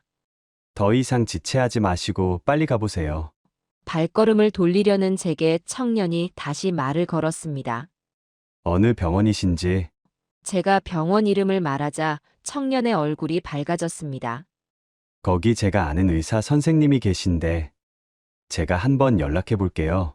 청년은 바로 전화를 걸었습니다. 여보세요. 민우 형, 지금 응급실에 위독하신 분이 계신데. 자정이 넘은 시간이었는데도 청년은 전화를 걸어 상황을 전달했습니다. 걱정 마세요. 제가 아는 의사 선생님께서 미리 봐주신대요. 그뿐만이 아니었습니다. 제가 함께 가보겠습니다. 아니, 손님 그러시면 괜찮습니다. 혼자 가시기도 힘드실 텐데요. 청년은 제 옆자리로 자리를 옮겼습니다. 병원까지 가는 동안 계속해서 의사와 통화하며 상황을 확인했습니다. 선생님께서 응급실에서 기다리고 계신데요. 청년의 말 한마디에 안도감이 밀려왔습니다. 걱정 마시고 안전운전 하세요. 그 말에 조금이나마 마음의 안정을 찾을 수 있었습니다. 병원에 도착하자 응급실은 한밤중임에도 분주했습니다. 다현이가 울면서 달려왔습니다. 아빠, 엄마는 어디 계시니? 저기 있어요. 커튼 너머로 아내가 누워 있었습니다. 얼굴은 하얗게 질려 있었고 산소 호흡기를 끼고 있었습니다. 청년이 데려온 의사가 상황을 설명해 주었습니다. 항암 치료 후유증으로 인한 급성 호흡 곤란입니다. 큰 문제는 없을까요? 다행히 지금은 안정 상태입니다. 청년은 계속해서 의사와 이야기를 나누었습니다. 앞으로의 치료 계획은 어떻게 되나요? 항암 치료를 지속해야 하는데 의사는 잠시 망설이더니 말을 이었습니다. 사실 치료비가 좀 많이 들 것 같습니다. 그 말에 제 어깨가 축 처졌습니다. 지금까지도 감당하기 힘들었는데 앞으로는 더 많은 비용이 든다니. 그때 청년이 말했습니다. 치료비는 제가 책임지겠습니다. 순간 제 귀를 의심했습니다. 아니, 손님, 그렇게까지 하실 필요는... 도와드리고 싶습니다. 청년의 목소리는 단호했습니다. 하지만 적은 금액도 아닐 텐데... 그건 제가 걱정할 일입니다. 청년은 의사와 따로 이야기를 나누었습니다. 그리고는 제게 물었습니다. 실례지만 여기까지 오게 된 과정을 들려주실 수 있을까요? 저는 잠시 망설였습니다. 하지만 청년의 진심 어린 눈빛에 마음이 움직였습니다. 제가 원래는... 이야기를 시작했습니다. 20년간 일궈온 회사가 하루아침에 무너진 이야기. 직원들 퇴직금을 주기 위해 모든 재산을 정리한 이야기. 그리고 아내의 투병, 다현이의 희생. 청년은 깊은 생각에 잠긴 채 이야기를 들었습니다. 정말 힘드셨겠습니다. 청년의 눈가가 붉어졌습니다. 청년은 한참을 생각하더니 결심한 듯 말했습니다. 내일 다시 오겠습니다. 그리고 청년은 조용히 병원을 나갔습니다. 저는 그날 밤 아내 곁에서 밤을 새웠습니다. 다현이는 의자에 기대 잠들었습니다. 아침이 밝아올 무렵 문득 청년의 코트가 생각났습니다. 돌려주지 못했는데. 그때 병실 문이 열렸습니다. 청년이었습니다. 하지만 혼자가 아니었습니다. 중년의 신사와 함께였습니다. 안녕하세요. 제가 어제 말씀드린 분입니다. 중년 신사가 명함을 내밀었습니다. 대형 법무법인 대표 변호사였습니다. 치료비 문제는 모두 해결하기로 했습니다. 청년이 말했습니다. 앞으로의 모든 치료비를 제가 부담하겠습니다. 하지만 그렇게 많은 돈을... 괜찮습니다. 청년은 환하게 웃었습니다. 어제 이야기를 들으면서 많은 것을 배웠습니다. 네. 직원들을 위해 모든 걸 포기하신 모습이 너무 감동적이었어요. 청년은 계속해서 말을 이었습니다. 요즘 세상에 이런 경영자가 어디 있을까요? 저는 그저... 아니에요. 정말 존경스러운 일입니다. 청년의 진심 어린 말에 눈시울이 붉어졌습니다. 그래서 제가 조금이나마 도움을 드리고 싶습니다. 변호사가 서류 가방을 열었습니다. 이건 치료비 지원 약정서입니다. 꿈만 같았습니다. 그리고 청년이 말을 이었습니다. 아직 말씀드리진 않았는데 제가 운영하는 회사가 좀 큽니다. 알고 보니 청년은 국내 굴지의 IT 기업 대표였습니다. 작년에만 수천억의 매출을 올린 회사였습니다.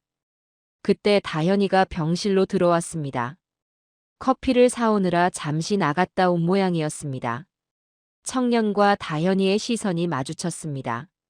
그날 이후로 청년은 매일같이 병원을 찾아왔습니다. 바쁜 회사 일정 중에도 시간을 내어 들렀습니다. 때로는 아침 일찍, 때로는 늦은 밤에. 청년이 오면 병실의 분위기가 밝아졌습니다. 오늘은 제가 맛있는 것 좀 가져왔습니다. 항상 비싼 과일이나 영양식을 들고 왔습니다.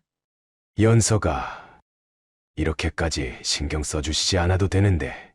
제가 말하면 연석이는 항상 웃으며 답했습니다. 제가 하고 싶어서 하는 겁니다. 아내도 연석이가 오면 얼굴에 화색이 돌았습니다. 우리 은인이 오셨네요. 아내는 연석이를 볼 때마다 그렇게 말했습니다. 다현이는 처음에는 조심스러워했습니다. 아빠, 우리가 너무 폐를 끼치는 건 아닐까요?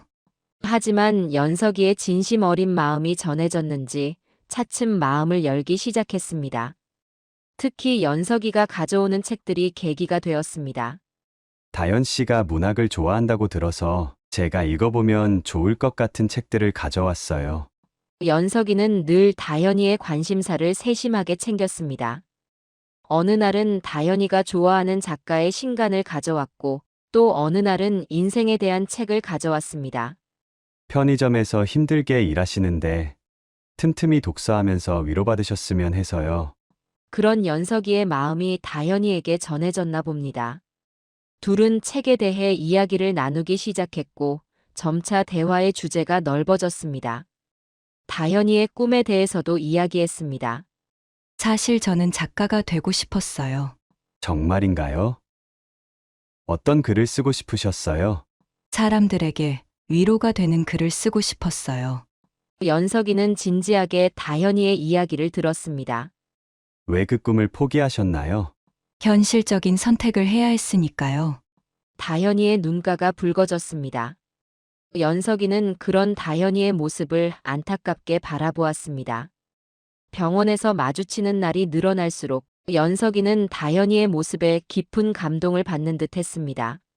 다현 씨는 정말 대단하세요. 어느 날 연석이가 제게 그렇게 말했습니다. 연석이의 목소리에는 진심이 묻어 있었습니다. 요즘 같은 시대에 부모님을 위해 이렇게까지 하는 자녀가 어디 있을까요? 다현이는 매일 밤 편의점 야간 아르바이트를 마치고 병원으로 왔습니다. 피곤한 기색도 내지 않고 아내의 병간호를 했습니다.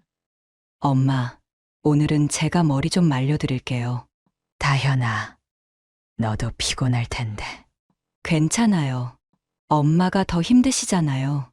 그런 다현이의 모습을 볼 때마다 연석이의 눈빛이 달라졌습니다. 존경스러운 눈빛이었습니다. 어느 날은 다현이가 잠든 모습을 보며 연석이가 말했습니다. 정말 천사 같은 분이에요. 그리고 자신의 재킷을 벗어 다현이의 어깨에 살며시 덮어주었습니다. 그때 제 마음이 찡했습니다. 그날 이후로 연석이와 다현이는 더욱 가까워졌습니다.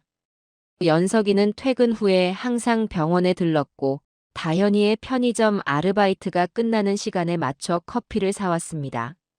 오늘은 어떤 책 읽으셨어요? 아, 선물해주신 소설 읽고 있어요. 어떠셨나요? 마음에 드셨어요? 두 사람의 대화는 점점 늘어났고 눈빛은 더욱 깊어졌습니다. 저는 그것을 지켜보면서 복잡한 마음이 들었습니다. 연석이는 우리 가족의 은인이었습니다. 하지만 동시에 너무나 다른 세계의 사람이었습니다. IT 기업의 대표와 편의점 아르바이트생. 그 간극이 너무 컸습니다. 그러던 어느 날 연석이가 조심스럽게 저를 찾아왔습니다. 잠시 시간 좀 내주실 수 있으실까요? 병원 옆 카페로 자리를 옮겼습니다. 연석이의 표정이 진지했습니다. 제가 드릴 말씀이 있습니다. 연석이의 목소리가 떨렸습니다. 다현 씨를 진심으로 사랑하게 되었습니다. 순간 가슴이 철렁했습니다. 정중하게 다현 씨와의 만남을 허락해 주셨으면 합니다. 연석이의 눈빛은 진심이 가득했습니다. 제 진심을 믿어 주십시오. 저는 한참을 말을 잇지 못했습니다. 물론 지금 이 상황에서 제가 이런 말씀을 드리는 것이 적절하지 않다는 것을 알고 있습니다. 연석이는 계속해서 말을 이었습니다. 하지만 다현 씨의 순수한 마음과 효심에 깊은 감동을 받았습니다. 더 이상 이 마음을 숨기고 싶지 않아서 이렇게 찾아뵙게 되었습니다. 진심이 담긴 연석이의 고백에 제 마음도 흔들렸습니다. 연석이의 고백 이후 며칠 동안 잠을 이루지 못했습니다. 머릿속이 복잡했습니다. 연석이는 대한민국 최고의 IT 기업 대표였습니다. 신문에서는 연매출이 수천억이라고 했습니다. 반면 우리 다현이는 지금은 편의점 아르바이트를 하며 근근히 살아가고 있었습니다. 그 차이가 너무나 컸습니다.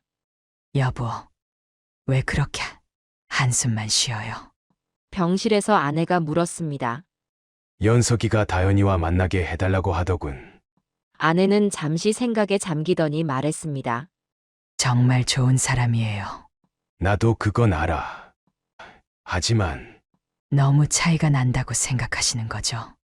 아내는 제 마음을 꿰뚫어 보고 있었습니다. 당신도 봤잖소.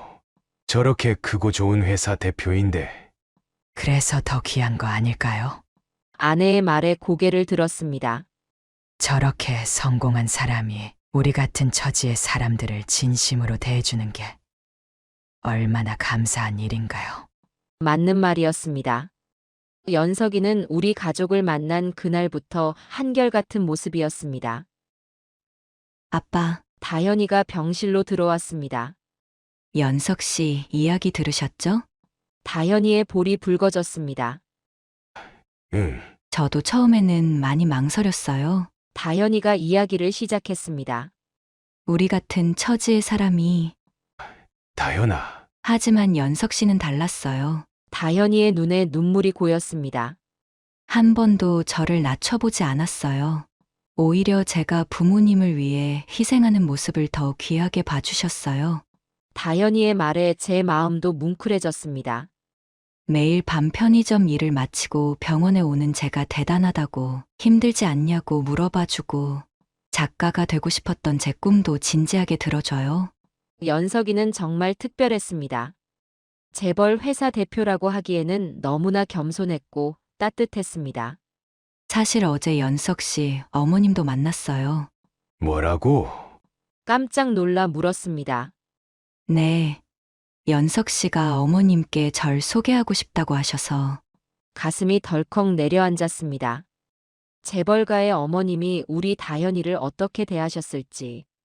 어머님이 저를 꼭 안아주셨어요. 예상과 전혀 다른 이야기였습니다. 우리 아들이 이런 착한 며느리감을 만났다고. 다현이의 눈에서 눈물이 흘렀습니다. 연석 씨가 제 이야기를 많이 해드렸대요. 아버님 회사가 어려워졌을 때도 포기하지 않고, 밤에는 편의점에서 일하면서 낮에는 어머님 병간호하는 제가 너무 기특하다고. 저도 모르게 눈물이 났습니다. 그때 병실 문이 열렸습니다. 연석이였습니다. 죄송합니다. 제가 너무 성급했나요? 연석이의 목소리가 조심스러웠습니다. 저는 천천히 자리에서 일어났습니다.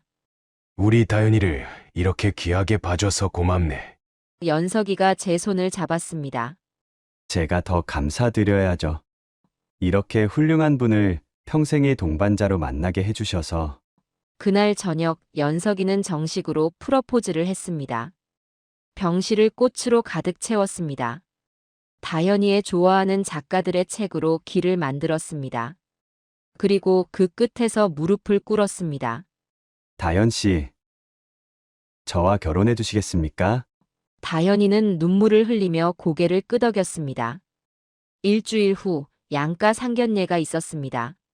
연석이의 부모님은 우리 가족을 자택으로 초대하셨습니다. 강남의 고급 주택가였습니다. 긴장된 마음으로 초인종을 눌렀습니다. 하지만 그런 걱정은 기우였습니다. 연석이의 어머님이 우리를 반갑게 맞아주셨습니다. 아이고, 이렇게 좋은 분들을 며느리 될 아이 부모님으로 만나다니. 우리 아들이 늘 장인어른 이야기를 했사더니 이렇게 뵙게 되네요. 연석이의 아버님도 따뜻하게 맞아주셨습니다. 직원들 퇴직금 주려고 개인 재산까지 다 정리하셨다면서요? 요즘 세상에 그런 경영자가 어디 있습니까? 그런 분을 장인어른으로 모시게 되다니 우리 가문의 영광입니다. 진심이 담긴 말씀에 가슴이 뭉클했습니다. 상견례는 화기애애한 분위기로 진행되었습니다. 마치 오래된 친척을 만난 것처럼 편안했습니다. 앞으로 우리 다현이 잘 부탁드립니다. 제가 인사를 드리자 연석이의 어머님이 말씀하셨습니다. 우리가 더 잘할게요. 이렇게 훌륭한 며느리를 보내주시는데. 그렇게 새로운 인연이 시작되었습니다. 결혼식 준비가 한창이던 어느 날이었습니다. 아내는 퇴원하고 집에서 요양 중이었고 항암 치료도 순조롭게 진행되고 있었습니다. 다현이와 연석이는 웨딩홀을 알아보러 다니던 중이었습니다. 저는 그날도 대리운전 일을 나갔습니다. 치료비는 연석이가 해결해 주었지만 생활비는 제가 벌어야 했기 때문입니다. 그런데 집으로 돌아오는 길에 낯선 사람들이 기다리고 있었습니다. 김민구 사장님 맞으시죠? 거칠어 보이는 사람들이었습니다. 네. 그런데 누구시죠? 3년 전에 기억하시나요? 저희가 얼마나 큰 피해를 봤는지. 순간 가슴이 철렁했습니다. 제 회사가 부도났을 때 피해를 본 사람들이었습니다. 죄송합니다만 당시 모든 재산을 정리해서 말이 끝나기도 전에 한 사람이 제 멱살을 잡았습니다. 지금 사기꾼 자식이 변명이야? 우리가 얼마나 고생했는지 알기나 해. 5명 정도 되는 사람들이 저를 몰아세웠습니다. 이제 와서 무슨 말씀을... 딸내미 재벌이랑 결혼한다면서요. 순간 등줄기가 오싹해졌습니다. 이 사람들이 어떻게... 돈 없다고 발뺌하더니 이제 재벌 사위 얻어서 잘 살려고? 우리 돈은 언제 갚을 거야? 주먹이 날아들었습니다. 피하지도 못했습니다.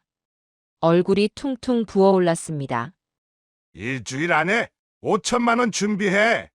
안 그러면 결혼식장에서 한바탕 나실 거야. 사람들은 그렇게 위협하고 사라졌습니다. 절망스러웠습니다. 겨우 좋아지나 싶었던 상황이 또다시 엉망이 되어버렸습니다. 집에 들어가기가 무서웠습니다. 아내에게 이런 모습을 보일 수 없어서 그날 밤 한강공원 벤치에서 밤을 새웠습니다. 아침이 되어서야 집으로 돌아갔습니다. 여보, 어디 갔었어요? 전화도 안 받고. 아내가 걱정스러운 목소리로 물었습니다. 아, 일이 많아서서. 그때 다현이가 방에서 나왔습니다. 아빠, 얼굴이 왜 그렇게 됐어요? 감출 수 없었습니다. 모든 이야기를 털어놓았습니다. 아빠, 다현이가 울음을 터뜨렸습니다. 제가 연석 오빠한테 연락할게요. 안 돼. 저도 모르게 소리를 질렀습니다. 이건 내가 해결할 일이야. 하지만 이미 늦었습니다. 연석이가 급히 달려왔습니다. 아버님, 왜 이런 일이 있으셨는데 말씀 안 하셨어요? 연석이의 눈빛이 달라졌습니다. 평소에 온화한 모습이 아니었습니다. 미안하다. 이건 내가... 아버님의 일은 곧 제 일입니다. 연석이는 즉시 휴대폰을 꺼내 전화를 걸었습니다. 네, 팀장님. 지금 급한 건이 있습니다. 네. 법무팀 전원 소집해주세요. CCTV 영상도 확보하고 협박 증거도 모두 수집해주세요. 연석이의 행동은 신속했습니다. 그의 회사 법무팀이 즉시 움직였습니다. CCTV를 통해 가해자들의 신원을 파악했고 휴대폰 통화 내역도 조사했습니다. 알고 보니 그들은 제 회사 부도 때 실제로 피해를 본 사람들이 아니었습니다. 부도 소식을 듣고 채권을 헐값에 사들인 채권 추심업자들이었습니다. 아버님, 걱정하지 마세요. 연석이가 제 손을 잡았습니다. 이런 불법적인 채권 추심은 엄연한 범죄입니다. 다음 날 연석이의 법무팀이 경찰에 고소장을 제출했습니다.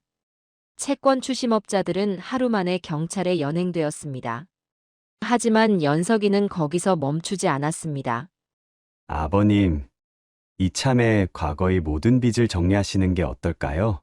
하지만 그건 제가 회계사들과 함께 검토해봤습니다. 연석이는 서류 뭉치를 펼쳤습니다. 아버님께서 모든 재산을 정리하시고도 남은 부채가 얼마 되지 않더군요. 그것마저도 대부분 불법적인 이자가 붙은 겁니다. 연석이의 법무팀은 모든 채권자들과 협상을 시작했습니다. 불법 이자를 제외한 원금만 상환하는 조건으로 합의를 이끌어냈습니다. 이제 아버님은 과거의 모든 빚에서 자유로우세요. 연석이가 환하게 웃었습니다. 이게 다 무슨 일인가? 저도 모르게 눈물이 흘렀습니다. 아버님, 연석이가 제 어깨를 끌어안았습니다. 이제 저희 가족이잖아요. 그 말에 더욱 눈물이 쏟아졌습니다. 연석아, 네. 아버님, 정말 고맙다. 연석이는 머리를 숙이며 말했습니다. 앞으로도 아버님의 든든한 아들이 되겠습니다. 아내의 항암 치료는 기적적인 효과를 보였습니다. 담당 의사도 놀랄 만큼 빠른 회복이었습니다. 정말 신기하네요. 이렇게 빨리 좋아지시는 경우는 처음 봅니다. 의사의 말에 아내가 웃으며 대답했습니다. 좋은 일이 생기니까 경도 났나 봐요. 연석이는 최고의 의료진을 섭외해 주었고 항암 치료 내내 한시도 우리 곁을 떠나지 않았습니다.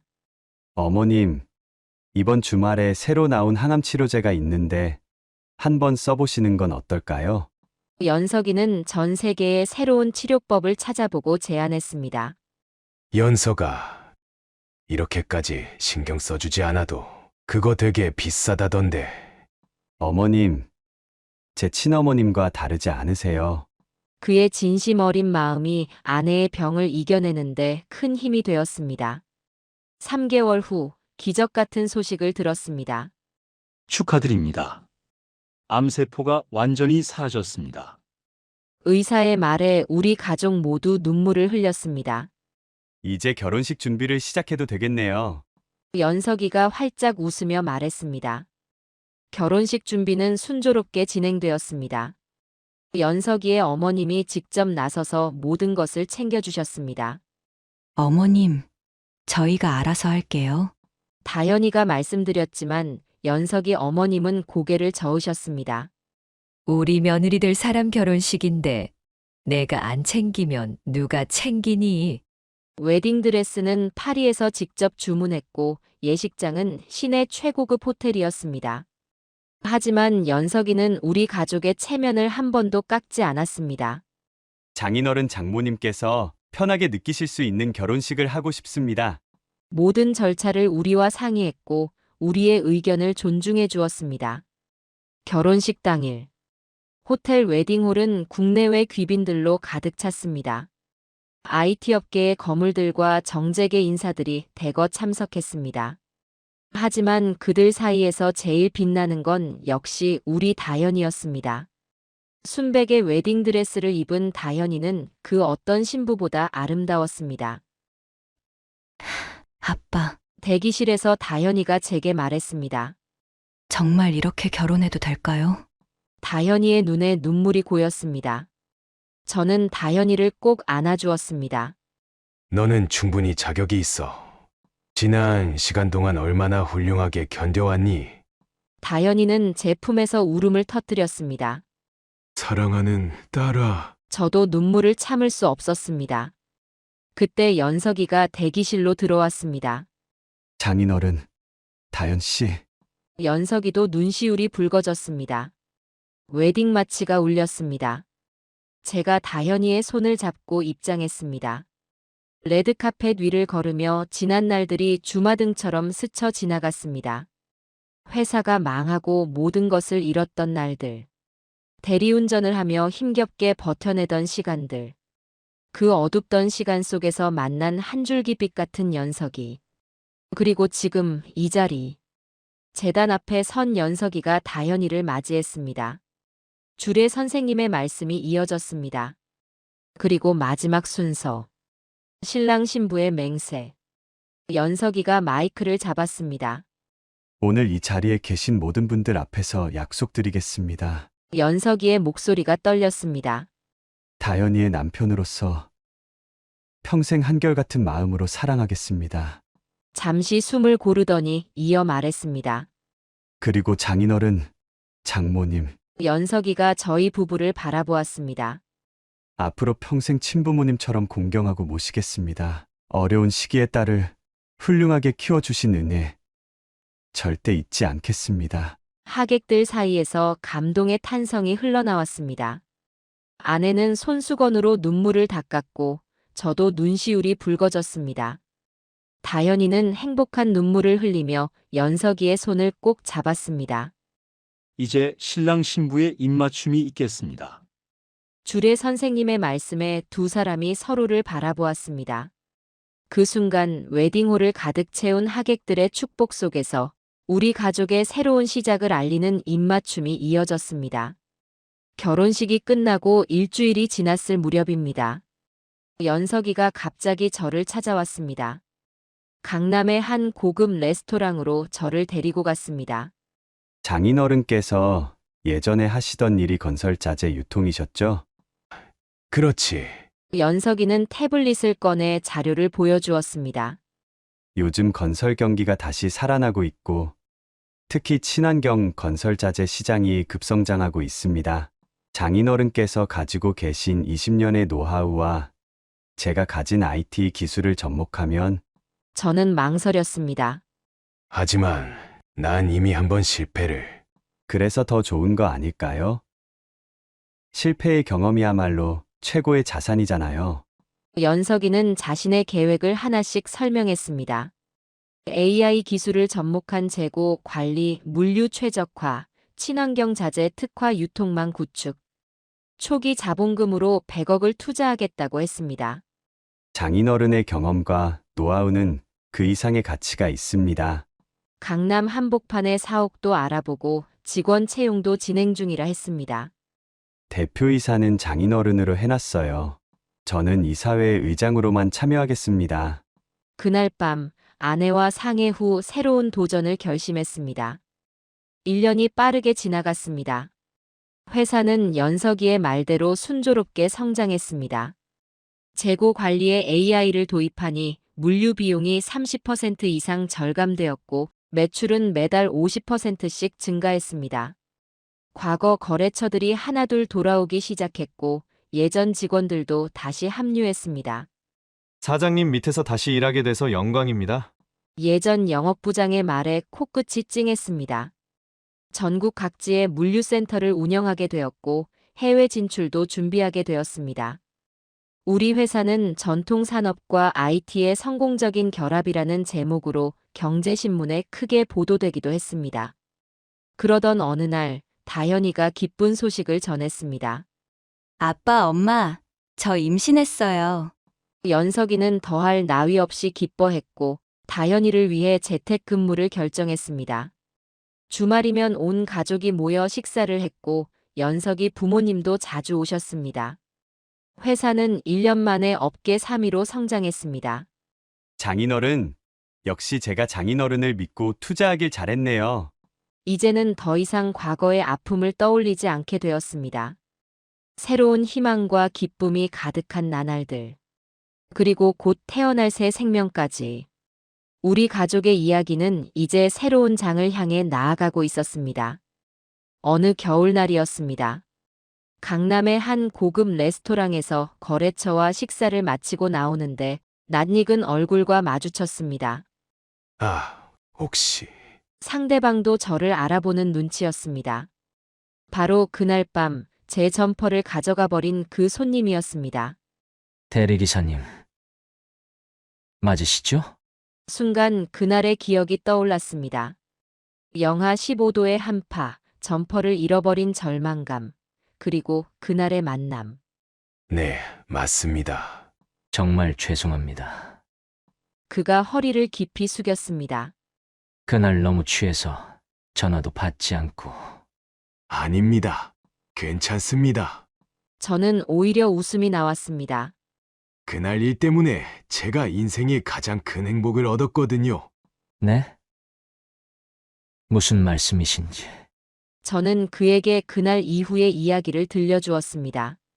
점퍼를 잃어버린 후 만난 연석이와의 인연. 그가 우리 가족에게 준 희망. 그리고 지금은 사위가 되어 더없이 행복한 가정을 이루고 있다는 이야기까지. 그래서 전 오히려 그날 일이 감사하답니다. 그의 눈시울이 붉어졌습니다. 제가 정말 죄송합니다. 이제 그만 사과하세요. 오히려 감사드려야 할 것 같네요. 우리는 웃으며 헤어졌습니다.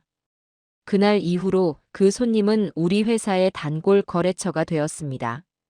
세상은 이렇게 돌고 도는 것인가 봅니다. 한편 연석이는 바쁜 회사 일정 속에서도 가족을 가장 우선으로 생각했습니다. 매주 주말이면 어김없이 우리 집을 찾았습니다. 장인어른 장모님, 저 왔습니다. 항상 손에는 선물이 들려 있었습니다. 연서가 이렇게 매번 뭘 사오니? 제가 사드리고 싶어서 그러는 건데요. 식사 시간이면 온 가족이 둘러앉았습니다. 연석이는 항상 제 옆자리에 앉아 술을 따라 주었습니다. 장인어른, 한잔 하시죠. 아이고, 고맙네. 이런 시간이 제일 행복해요. 특히 명절이면 더욱 그랬습니다. 설날 아침이면 제일 먼저 우리 집을 찾았습니다. 새해 복 많이 받으세요. 장인어른 장모님. 정성스럽게 세배를 올리는 모습이 참 기특했습니다. 우리 사위가 제일 먼저 왔구나. 아내는 그럴 때마다 눈시울을 붉혔습니다. 추석에도 마찬가지였습니다. 새벽부터 와서 차례 준비를 도왔습니다. 제가 하겠습니다. 무거운 것은 꼭 자기가 들겠다고 나섰습니다. 연서가 부모님께도 가봐야지. 괜찮아요. 저희 부모님은 그의 부모님도 이해해 주셨습니다. 우리 아들이 처가에 먼저 가는 게 당연하지지. 연석이 어머님의 말씀이었습니다. 주말이면 종종 집에서 바비큐 파티를 했습니다. 연석이가 직접 고기를 굽고 다현이는 샐러드를 만들었습니다. 장인어른, 이 부위가 제일 맛있어요. 여기 한 점 드세요. 항상 제일 좋은 것을 저희 부부에게 먼저 줬습니다. 여보, 아버님 어머님 고기 구워드려야죠. 다현이도 그런 연석이를 사랑스럽게 바라보았습니다. 명절 연휴가 길 때면 함께 여행을 가기도 했습니다. 장인어른 장모님, 이번 주말에 바다 보러 가시죠? 너희끼리 가렴. 아니에요.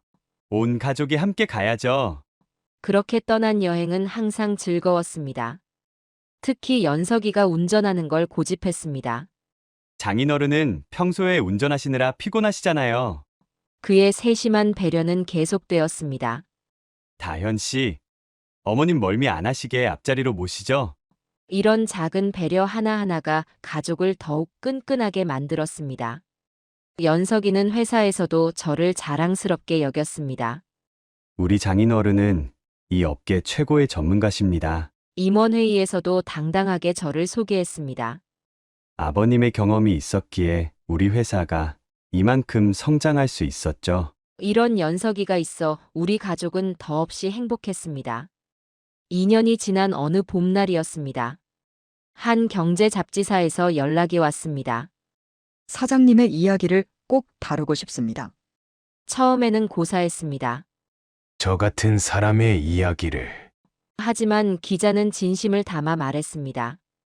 요즘같이 각박한 시대에 꼭 필요한 이야기라고 생각합니다. 결국 인터뷰에 응하게 되었습니다. 기자는 꼬박 이틀을 저와 함께 했습니다. 회사가 무너졌던 그날부터 대리운전을 시작한 이야기. 아내의 투병, 다현이의 희생, 그리고 그날 밤의 만남까지. 그날 정말 추웠을 텐데요. 기자의 눈시울이 붉어졌습니다. 네. 하지만 그 추위가 아니었다면 연석이를 만나지 못했을 거예요. 저는 웃으며 대답했습니다. 그리고 한 달 후 잡지가 발간되었습니다. 한파 속 따뜻한 마음이 만든 기적 같은 인연. 표지에 적힌 제목을 보는데 가슴이 뭉클했습니다. 기사는 순식간에 화제가 되었습니다. 많은 사람들이 댓글을 달았습니다. 요즘 세상에 이런 일이 있다니. 진정한 사위의 모습이 무엇인지 보여주는 것 같아요. 돈보다 중요한 게 사람의 마음이라는 걸 깨달았습니다. 연석이도 기사를 읽었습니다. 장인어른, 평소에 당당하던 모습은 어디 가고 수줍은 표정이었습니다. 제가 한 일이 이렇게 크게 다뤄질 일은 아닌데 오히려 더 겸손해진 연석이의 모습에 가슴이 따뜻해졌습니다. 그 후로 연석이는 더욱 가족들을 소중히 여겼습니다. 바쁜 일정 중에도 틈틈이 전화를 걸어왔습니다. 장인어른, 오늘 점심은 드셨어요? 장모님, 약은 잘 드시고 계시죠? 이제는 손자까지 생겼습니다. 우리 손자는 연석이를 쏙 빼닮았습니다. 아버님, 우리 아들 이름은 아버님께서 지어주셨으면 해요. 연석이의 말에 저는 한참을 생각했습니다. 은성이 어떠니? 은성이요? 그래, 은혜로운 별이 되라는 뜻으로. 연석이의 눈시울이 붉어졌습니다. 정말 좋은 이름이에요, 아버님. 지금도 매일 아침 눈을 뜨면 감사한 마음이 듭니다. 그날 밤 한파 속에서 만난 청년. 자신의 코트를 벗어주던 그 따뜻한 마음. 그리고 지금은 우리 가족이 된 사위. 은성이는 벌써 돌이 지났습니다. 돌잔치 때 연석이가 말했습니다. 우리 은성이가 자라면 할아버지의 이야기를 들려주고 싶어요. 어떤 이야기를? 한파 속에서도 따뜻한 마음을 잃지 않으셨던 할아버지의 이야기요. 사람은 힘들 때도 정직하게 살아야 한다는 걸 가르쳐주고 싶어요. 그 말을 들으니 다시금 눈시울이 붉어졌습니다. 이제 우리 가족은 주말마다 모입니다. 연석이와 다현이 그리고 은성이까지. 저희 부부는 손자를 보며 하루하루를 행복하게 보내고 있습니다. 아내의 건강도 완전히 회복되었습니다. 여보, 우리가 이렇게 행복해도 될까요? 아내가 종종 그렇게 묻습니다. 저는 그때마다 대답합니다. 그날 밤의 한파가 우리에게 준 선물이오. 연석이는 여전히 매주 찾아옵니다. 장인어른, 오늘은 제가 고기 구워드릴게요. 은성이는 제 무릎에 앉아 제잘거립니다.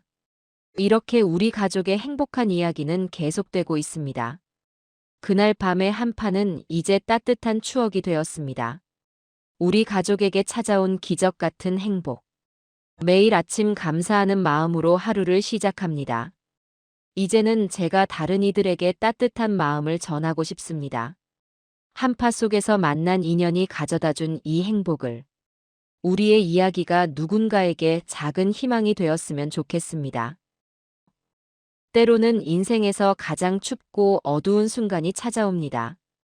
영하 15도의 한파처럼 모든 희망이 얼어붙는 것만 같은 시간. 하지만 그 순간에도 누군가의 따뜻한 마음이 우리를 구원할 수 있다는 것을 저는 배웠습니다.